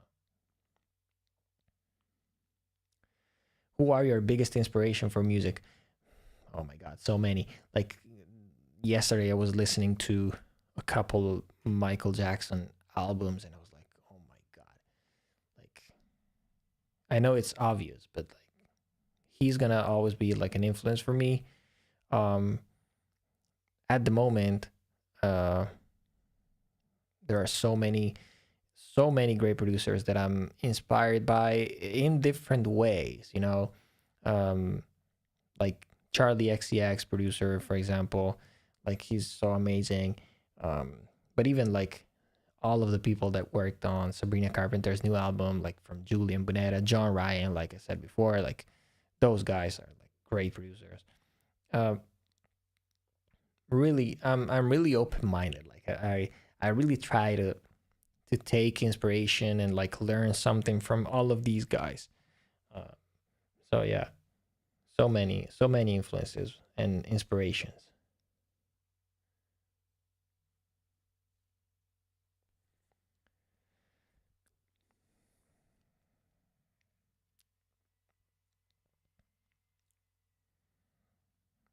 Okay, this is interesting. So Sani said, could you show us some unique vocal processing to add the flair to the vocals, like something to tuck under the hook to make the hook bigger? Plenty of tutorials for EQ, compression, saturation already, etc.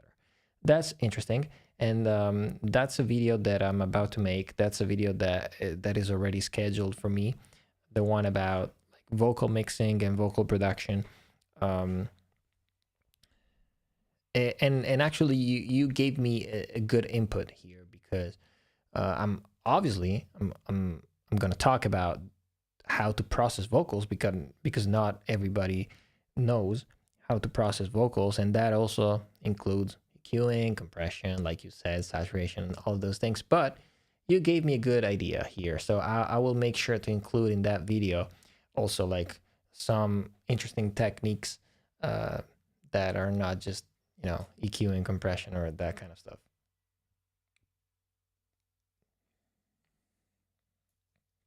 Okay, hang on.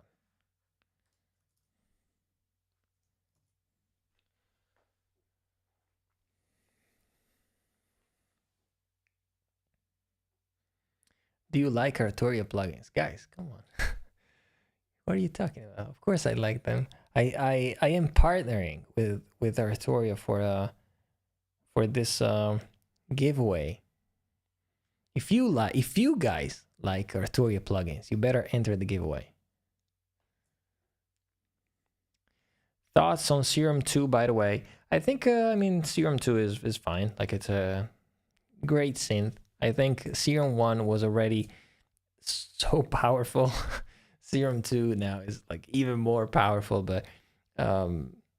it's also difficult to like really take advantage of all of those features, especially for me. I really love to work. Like I spend some time. Like no, I actually spend quite. I actually spend quite some time sound designing my like presets and stuff, but never from scratch. I always like to start from something. So like I'm not the kind of guy that opens Serum and starts from like a sine wave and like gets like a crazy sound out of it.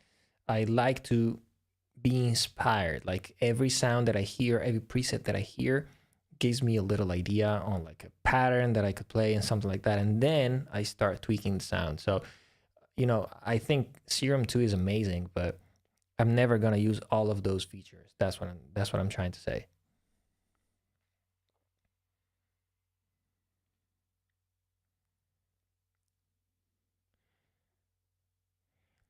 Chris says seems like you gravitate towards a lot of vintage synths and Arturia stuff, anyways. That um, rather than the playground synths like Serum. It depends. Like it depends. Like I just said, it's more about finding something that can spark some ideas in me. I'm like not a big fan of starting from scratch, like from a sine wave and developing like an entire sound. Like I know how to do it to some extent, but I'm not really a fan of that. I need to make great music, not to make great presets. So if I'm working with good presets that other people made, those presets are gonna give me great ideas to make great music. But if I spend like 2 hours designing preset, I mean, I don't know, that's not the way I work. The inspiration is gonna be gone by then.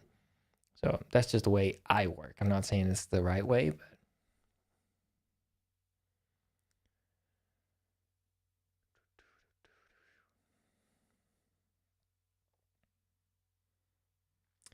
where did the name Bad Habit come from? That's an interesting question because I don't know.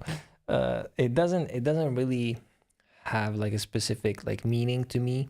To be honest, I like the way it sounded. I wanted to find like a name that was easy to remember, but that I could also spell in a slightly different way. So that's why I went for Bad Habit, like as a single word, not as like separate words. I was like in 2017. I was in LA and I was discussing with Roy English. I don't know if you guys know Roy English. Now he has a new project now. He's like such a great singer, songwriter. Uh, Now he has a new project called Jaguar Twin, but he used to go by Roy English, and so we were talking about this. I was like, yeah, I'm just gonna need to like start a new project, like choose a new name, and so I don't know. We were just talking about possible names, and Bad Habit came out. I was like, okay, this actually sounds pretty cool. Let me think about it. So yeah, that's how it came.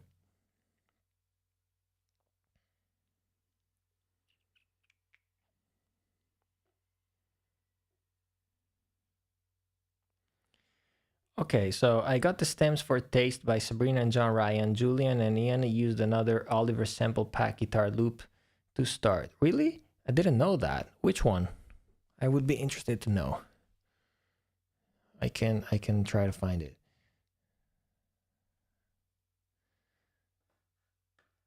Is your room treated? How you deal with the bass? How are you producing on speakers and fine tune double checking headphones? My room is not treated. I mean, not professionally. I have a bunch of panels here and there, stuff that I've made myself. So no, it doesn't sound great, but I don't care, to be honest. Like as long as I know my room, I know how it sounds, and yes, I always check with headphones as well. So yeah.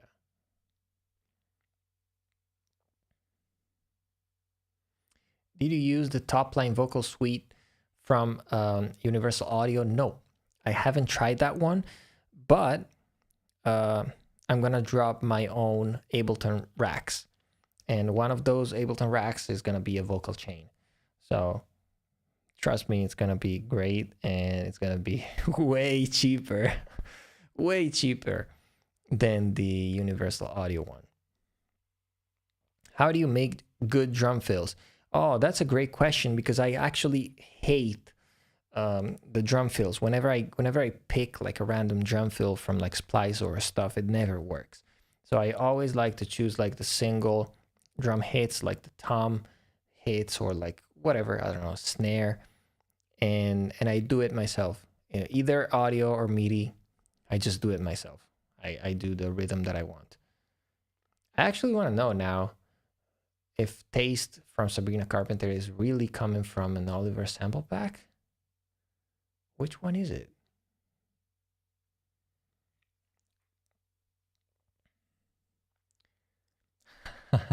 So lucky, even Ed Sheeran did a song with your name. Yes, and I picked the name way before Ed Sheeran made that song. So yeah. Ed. Guitar Brig 6 vocal presets to act as layers for hook vocals. Ooh, that's interesting. I haven't tried it. No, I haven't tried Guitar Brig for vocals, but I now that you tell me, I wanna definitely try. That's for sure really interesting. The espresso song is Oliver's. Yes, I know that. I found that out the hard way, but I didn't know about Taste. Oh, okay. Oliver 134, Rylance. Let me see. Let's search it together. I have them all, the Oliver one. So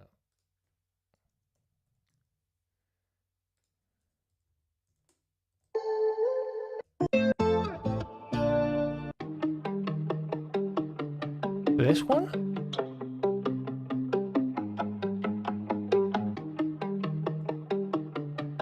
Is it this one? For real? I don't recognize it this way, but okay. I believe it. Blackbird, thank you for all the tutorials. They're always inspiring. Thank you for watching them.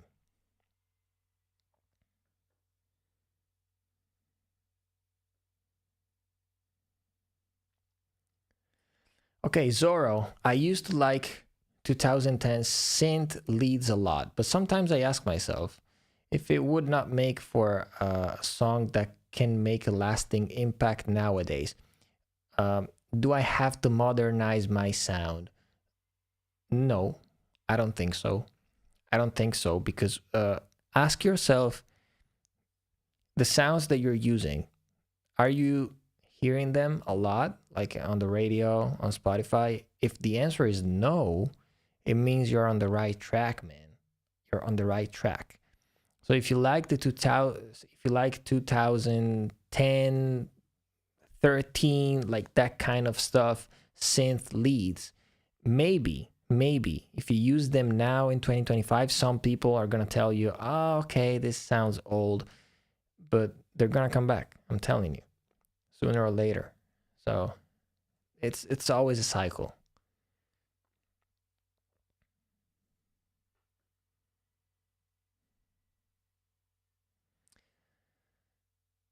Much love from Nigeria. Yo. Thank you. Read my comment. I have the right one. Yeah, I read it. I know you were talking about but still I don't recognize the taste. Are you also a mix engineer, or do you prefer someone to mix your songs for you? Like I said before, I can mix my own songs if I want to, but especially if the songs are for me, like for my project, at some point, I like to send them out to a mixing engineer because it just helps me, being like objective. And it can be, especially when you have been like producing a track for so long and also like spending time on mixing, it can be difficult to really be objective about the stuff that you're working on and if you're doing the right choices. So If it's my music, yeah, I'm always sending it out to other people. But I'm also mixing stuff for other people.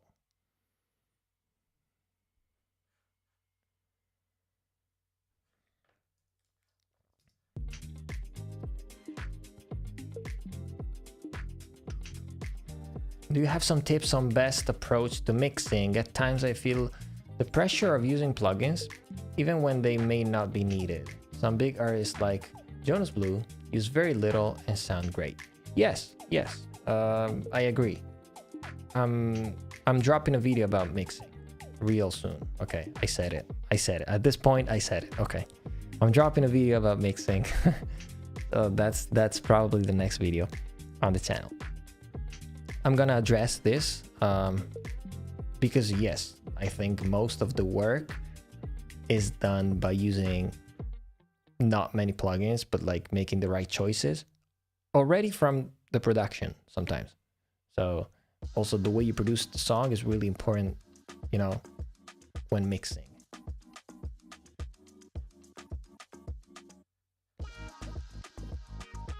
Zora says, really, I thought it was the opposite, that I had to accommodate for the times. I really love those sounds that I'm willing to go the opposite way. Thank you. So I understand why you say that. It depends. Like if, for example, let's say that you are producing for someone else.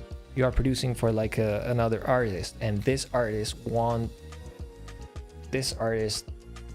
to sound like, I don't know, Benson Boone, like, I don't know, if it's a female, like Sabrina Carpenter, because she's trending. Okay, so in that case, no, in that case, you're not gonna use those synth leads from 2010. But if you're trying to make some beats that you can send out to people and sound fresh, sound new to people, that's actually a pro, not a con. Hey Bad Habit, what's your real name? Giovanni, that's my real name. I said it, I think, in the beginning of the stream. Lol, no, the guy told you the wrong loop, but it's cool, not a big deal. Okay, but if you have the name of the loop, tell me. I wanna know the exact name. I wanna find it. Lurking figure, tell me now.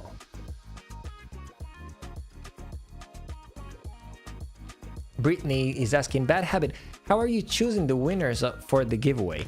So you probably have missed the latest giveaway, the one that I've made like 6-7 months ago.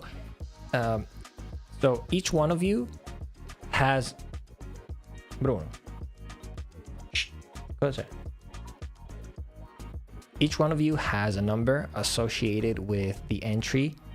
So now we have over 1,100 something entries, and I'm gonna random generate a number, and the number that comes out is gonna be the winner. And then I'm gonna do it again, and it's gonna be the second winner. And then I'm gonna do it again, and it's gonna be the third winner. So that's how I'm gonna do it. So it's gonna be random.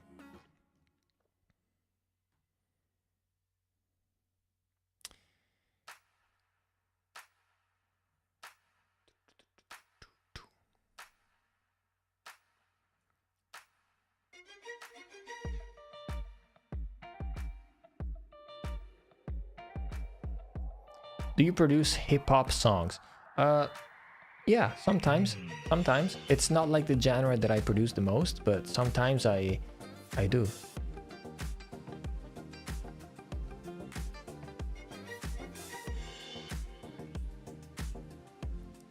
I learned most mixing from you and Alice. I don't know how to pronounce that, but she tends to focus on house and EDM. Her techniques are still awesome and helpful, but excited for your take on these kind of mixed tip vids. Yes, I don't really know what she does. I don't know exactly who she is, but the video that I'm gonna make about mixing is gonna be like pretty broad, because I think a mixing engineer should be able to mix any genre, to be honest. And like if you're one of those mixing engineers that are like, oh, I only produce sorry, I only mix, I don't know, EDM music. I mean, you might be known, or like you might be better at mixing a certain genre, but the approach that you have towards mixing a song should always be, you know, the same. Like that's the way you hear things, and the way you approach it. I like to think of mixing this way, so I hope that my video is going to be a little bit broader, because that's actually my goal, you know? Pink Pantheress new album, no, I've listened to the single, to the one on like the New Music Friday this morning. It was pretty good, but I haven't listened to the whole album.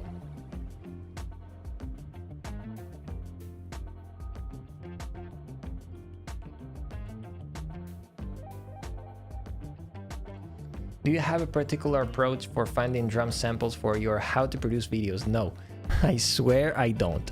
I just think. I use my brain a lot. So like Sports Car, for example, that's a song that was heavily influenced by Timbaland, the 2000s. So I started like going through some packs that I have in my library that could have some of those sounds. But you know, sometimes I see like people in the comments asking, oh, what is that pack that you have, because it sounds amazing.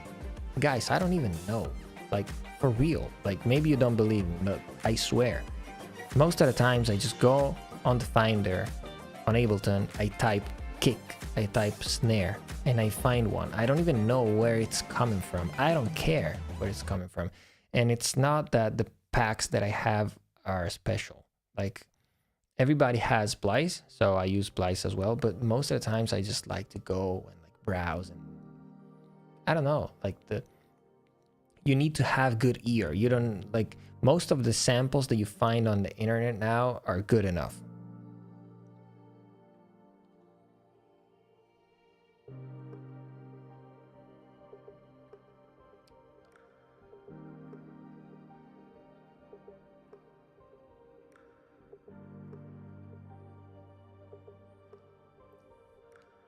Sani is asking, do you use the CL1B and 1073 combo? Thoughts on this combo, and if you prefer just using plugins.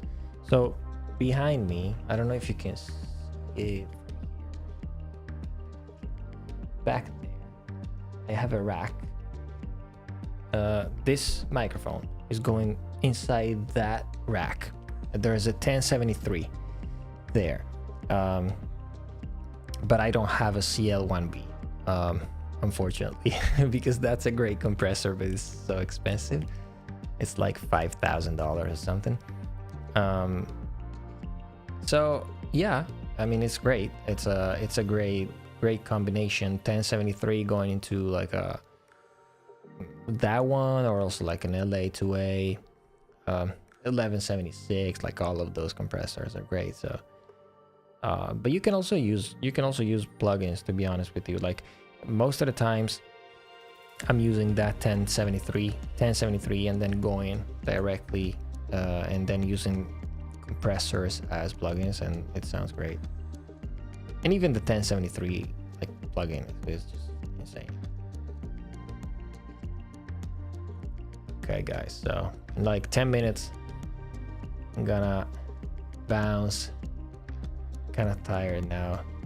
Have you listened to Ray's music? Of course. I mean, I've been following Ray's. I was actually trying to connect with her, I think in like 2018 or something. Yeah, I found out about Ray when she was like really young, beginning of her career. I don't remember which song it was, but which one? There was a song from her that I really loved, and so I reached out to her manager when she was not that big yet, and yeah, I don't know, but nothing ever happened. We actually never connected, unfortunately.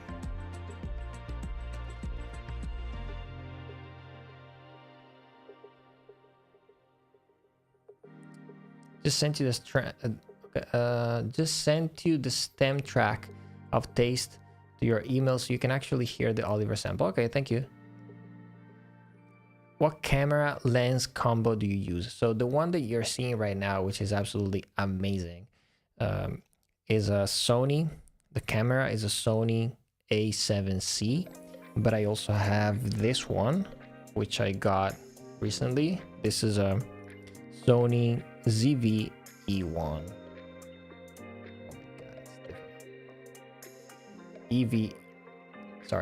ZV-E1. That's another great camera. So this way I can have like two camera angles.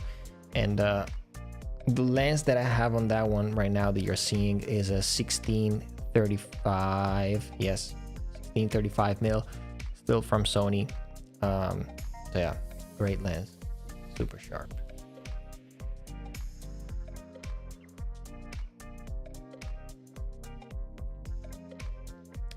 What audio interface do you use? Universal Audio Apollo.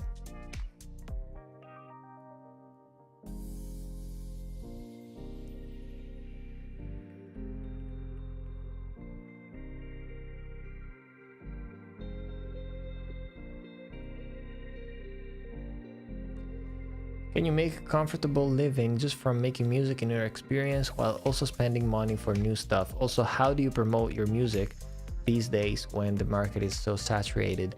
So the first question about money and also spending money for new stuff, I think like the music producer is one of those jobs where you're always gonna need gear and stuff and like a new computer every now and then and like plugins and like speakers, and you gotta keep up with that. So it can get expensive, so you gotta know like what you really need.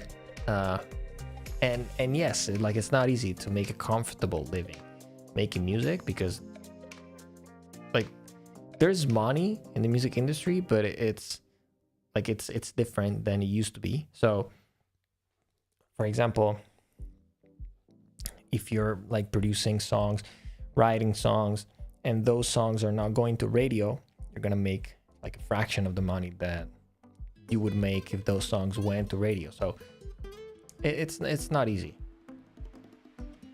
And it also depends on like the level that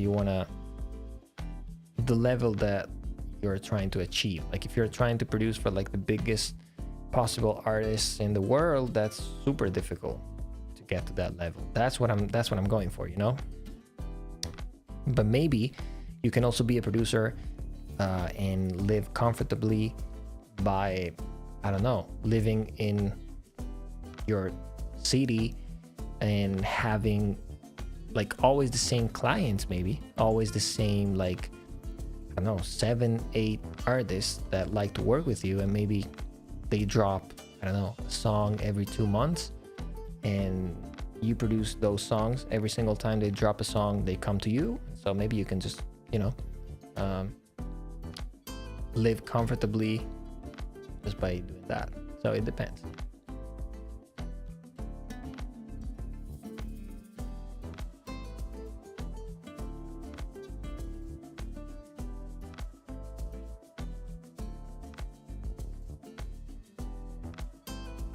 Splice is worth it, right? After a few years of producing, I think I'm gonna get it. I think you should try it. At least try it, because I mean it's a monthly subscription, so if you get bored, just cancel it. But you can try it. Yes, I'm not like an avid user of Splice. I tend to keep it as like my last resource. I don't know, for some reason I like to have everything like in Ableton and like in the Finder. I like to have a physical drive like this one, where I know that I have all my favorite samples, and so most of the times I pick from there, but I also use Splice.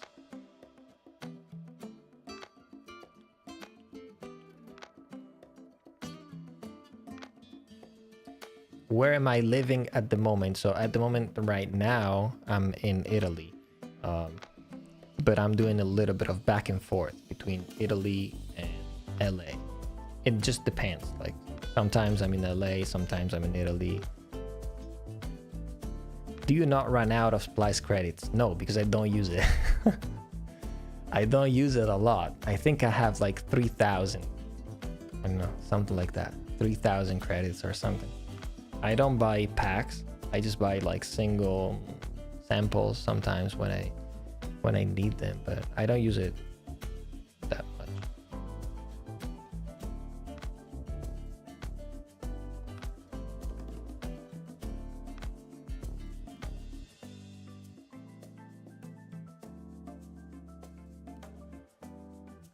Where do you find good drum samples? Like I said before, find samples and then you make them good. I'm not really, I don't know. I'm not a big believer of like, of course, like you're gonna find some great sounding packs like Kashmir. They're sounding great. Oliver, those packs are amazing. I'm not saying they're not. They are incredible. But at the same time, I find myself using some shitty samples all the time. It's just the way you put them together that make them sound good, you know.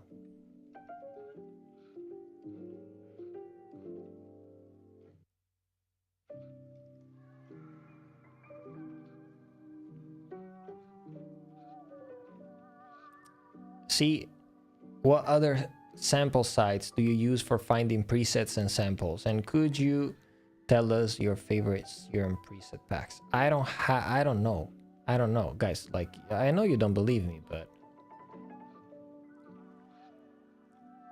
okay. So, for example, yes. So, for those asking for samples, go look for Billboard Drums sample pack. That guy, the guy that's making those samples, yeah. Amazing, like great samples, and those are the samples like from like famous songs. But the thing is, I was also thinking about dropping all of the samples from my remakes. I could, I have them here. Like, let me show you. Like I made this pack already. It's just I haven't sold it. What do you want to hear? Like, I don't know. Die for You. Let's go for Die for You. Let's see. Drums, loops, hats. We got drums. I don't know. Like, for some reason, I don't know. I wasn't gonna sell these. I have the keys. These are like all the parts from my remakes. We got 3 volumes. We got like Houdini, you know, drums. We got the one shots, kick. These are sounding great. Like, of course, like I could sell these. Maybe if you guys convince me, I could sell these. Maybe. But the thing is, what I'm trying to tell you is that like most of these packs, like I mean, I have like the Kashmir, the Olivers, like those are sounding great. But at the same time, I also have this one, Jacking House Essential Loops. What is this? I have no idea. I don't know. What is this? I don't know. Is this good? I have no idea, to be honest with you. But like, what is good? Like, what do you mean when you say like good samples? Like, these claps are good or not. I don't know. Like, it depends what I'm doing. So these claps could be good, like for some things. That's why I'm saying it's all about selecting the right sounds. Like, you can work with really shitty samples most of the times. Like,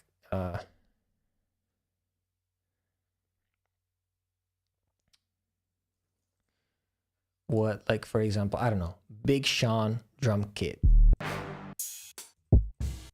These are like super basic kicks, like nothing special. Like, just because it says Big Sean, like I could rename this and be like, I don't know, Post Malone drum kit, and you will be like, oh my god, Post Malone.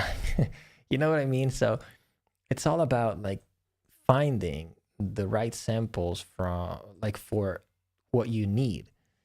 And then of course, yes, maybe it's easier sometimes to be, oh, I wanna, I don't know, make something that sounds like Paint the Town Red by Doja Cat, and be like, oh, okay, then I'm just gonna use the full like loop. Yes, you can do that, but sometimes it's about selecting the right sounds and making your own loops. That's what's gonna set you apart from most of the other people, you know. Which one do you want to see? Okay, this one is called like Greedy. Let's see. No, sorry.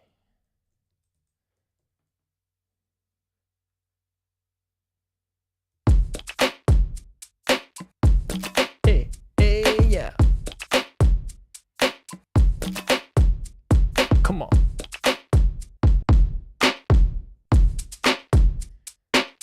Okay. So if you guys really want these, I can't think of selling them. I don't know. I wasn't gonna sell them because I don't know. I don't know why, to be honest. You guys like this one? Yeah. Have you used battery for drums? Yes. I don't use it like on a daily basis, but I use it. Yeah. Yeah, these are my guitars. This is me playing, huh? I sound actually pretty good.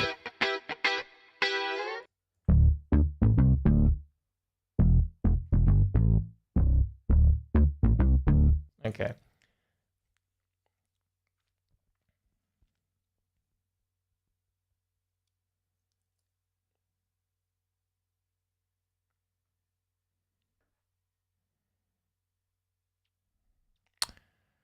So yeah, guys, I don't know. I know you don't believe me. I know you guys want the fast, quick answer. Like you want me to give you like a good, like a single sample pack. But again, I have loads of these packs, you know, like all of these, you know. I have like so many. And then most of the times I just go here and I'm like, kick. I don't even know where they come from, and I start doing this, you know, until I find like a kick that makes sense for what I'm doing. Oh my god, so many. Look at this. That's cool. I don't know where these samples are coming from, so that's the way I like to work. Okay, guys. Let me read like a bunch of final questions and then I'm gonna bounce.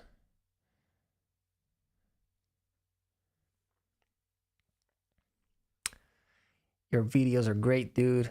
Keep it up. Thank you, Tom. Thank you. Appreciate it. Have you produced in Logic Pro? Yes. I did like not more than 2-3 tracks. I don't know. Never clicked for me. What's my main instrument? Good question. Maybe keys. Like the instrument where I'm the most comfortable are keys. I can play a little bit of guitar. I can play a little bit of bass. You know, I can play it good enough to be a producer. That's the answer that I always give to people. Like, I can play like all the instruments good enough to record everything myself, unless it's like some like crazy difficult like jazz parts. Then no, then I'm gonna hand it over to someone who actually knows how to do it.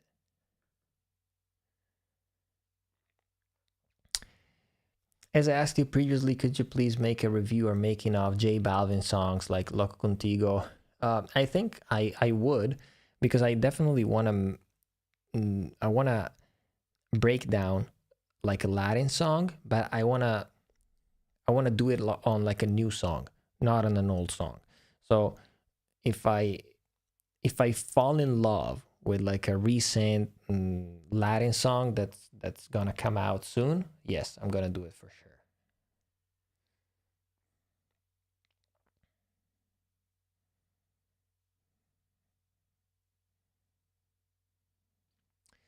Will you do these lives more often? maybe. I don't know. Like uh tonight it wasn't even planned. But yeah, I would love to. I would love to do them more often. It's just that like I have so many things going on, so it's difficult to plan these lives ahead.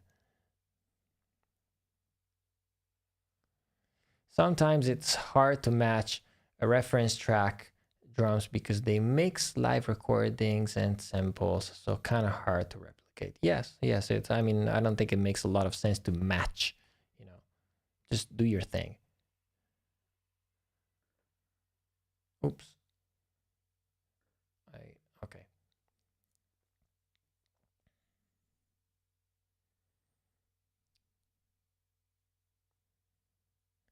What's your favorite Omnisphere patches? Oh my god. What kind of question is that? Like Omnisphere has like 100,000 patches. I don't know. I don't know. Sometimes like when I open Omnisphere, I like scroll random, I click a sound. There are too many.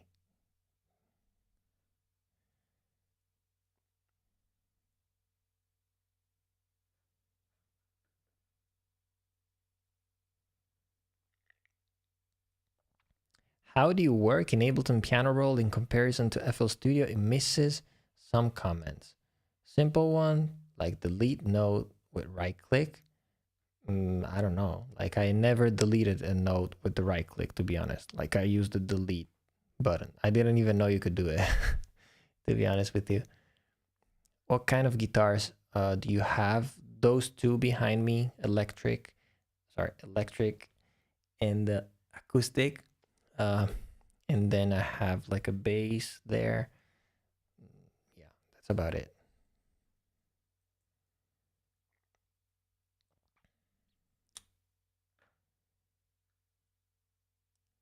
Hope you have a better weekend and thank you for the stream. Thank you for tuning in. Thank you for watching it. The Jack Antonoff Kids. Okay. Can I send you a track I made in Costco? What do you mean in Costco? I don't know. Send it. Send it.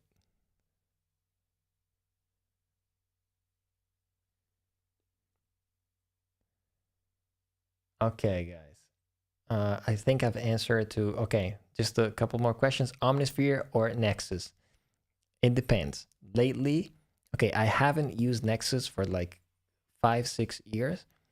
Lately, I've used it for some things. So they're both great, quite different, but they're both great. In italiano, hai visto Sanremo quest'anno? No, non l'ho visto. Quali canzoni ti sono piaciute di più? Non l'ho visto, quindi non te lo so dire. Quali sono i tuoi artisti italiani preferiti? My Italian artists, like my favorite Italian artists, Mahmood, I think, because he is the most international in the way he sings and in the way he writes, I would say. Yeah, he's my favorite. Blanco is great also. Is Omnisphere worth it? Yes. Yes. It can be overwhelming because there are so many presets, but it's. I have a question for y'all. Have you heard the new 21 Pilots album? No, I haven't. Seems more simple in FL Studio. Appreciate your videos. From the first appeared, impressed me. Thank you. Thank you so much. Guys, I think I'm out. I think I'm out. Do you think in Italian or English? That's another great question. I want to answer this. So, when I spend a lot of time away from Italy, I also find myself dreaming in English. That's absolutely insane to think. You know, it's insane to think because as an Italian, it's a really crazy to think that you can dream in a different language. But when I spend enough time away, that happens. So it depends. When I speak English, I also think in English. Definitely. I think it depends on the language that I'm talking. So now I'm speaking the language that I'm speaking. Sorry. Now I'm speaking English, and so I'm thinking in English. I think that's the way it works. Okay, guys, that's how we're gonna end it tonight. So thank you everybody for tuning in. Still 35 people watching. Appreciate you all staying. For me, it's getting quite late, so yeah. Guys, before I sign off, make sure that, like, all of you, I want to see you on Wednesday. It's probably gonna be around the same time. I'm gonna keep you updated about the exact time the live is gonna be, but I think around the same time as tonight, maybe a little bit earlier, so we got more people. And yeah, so enter the giveaway if you haven't done it yet. Good luck if you have, and I'll see you all on Wednesday. Thank you guys for tuning in. See you. Peace.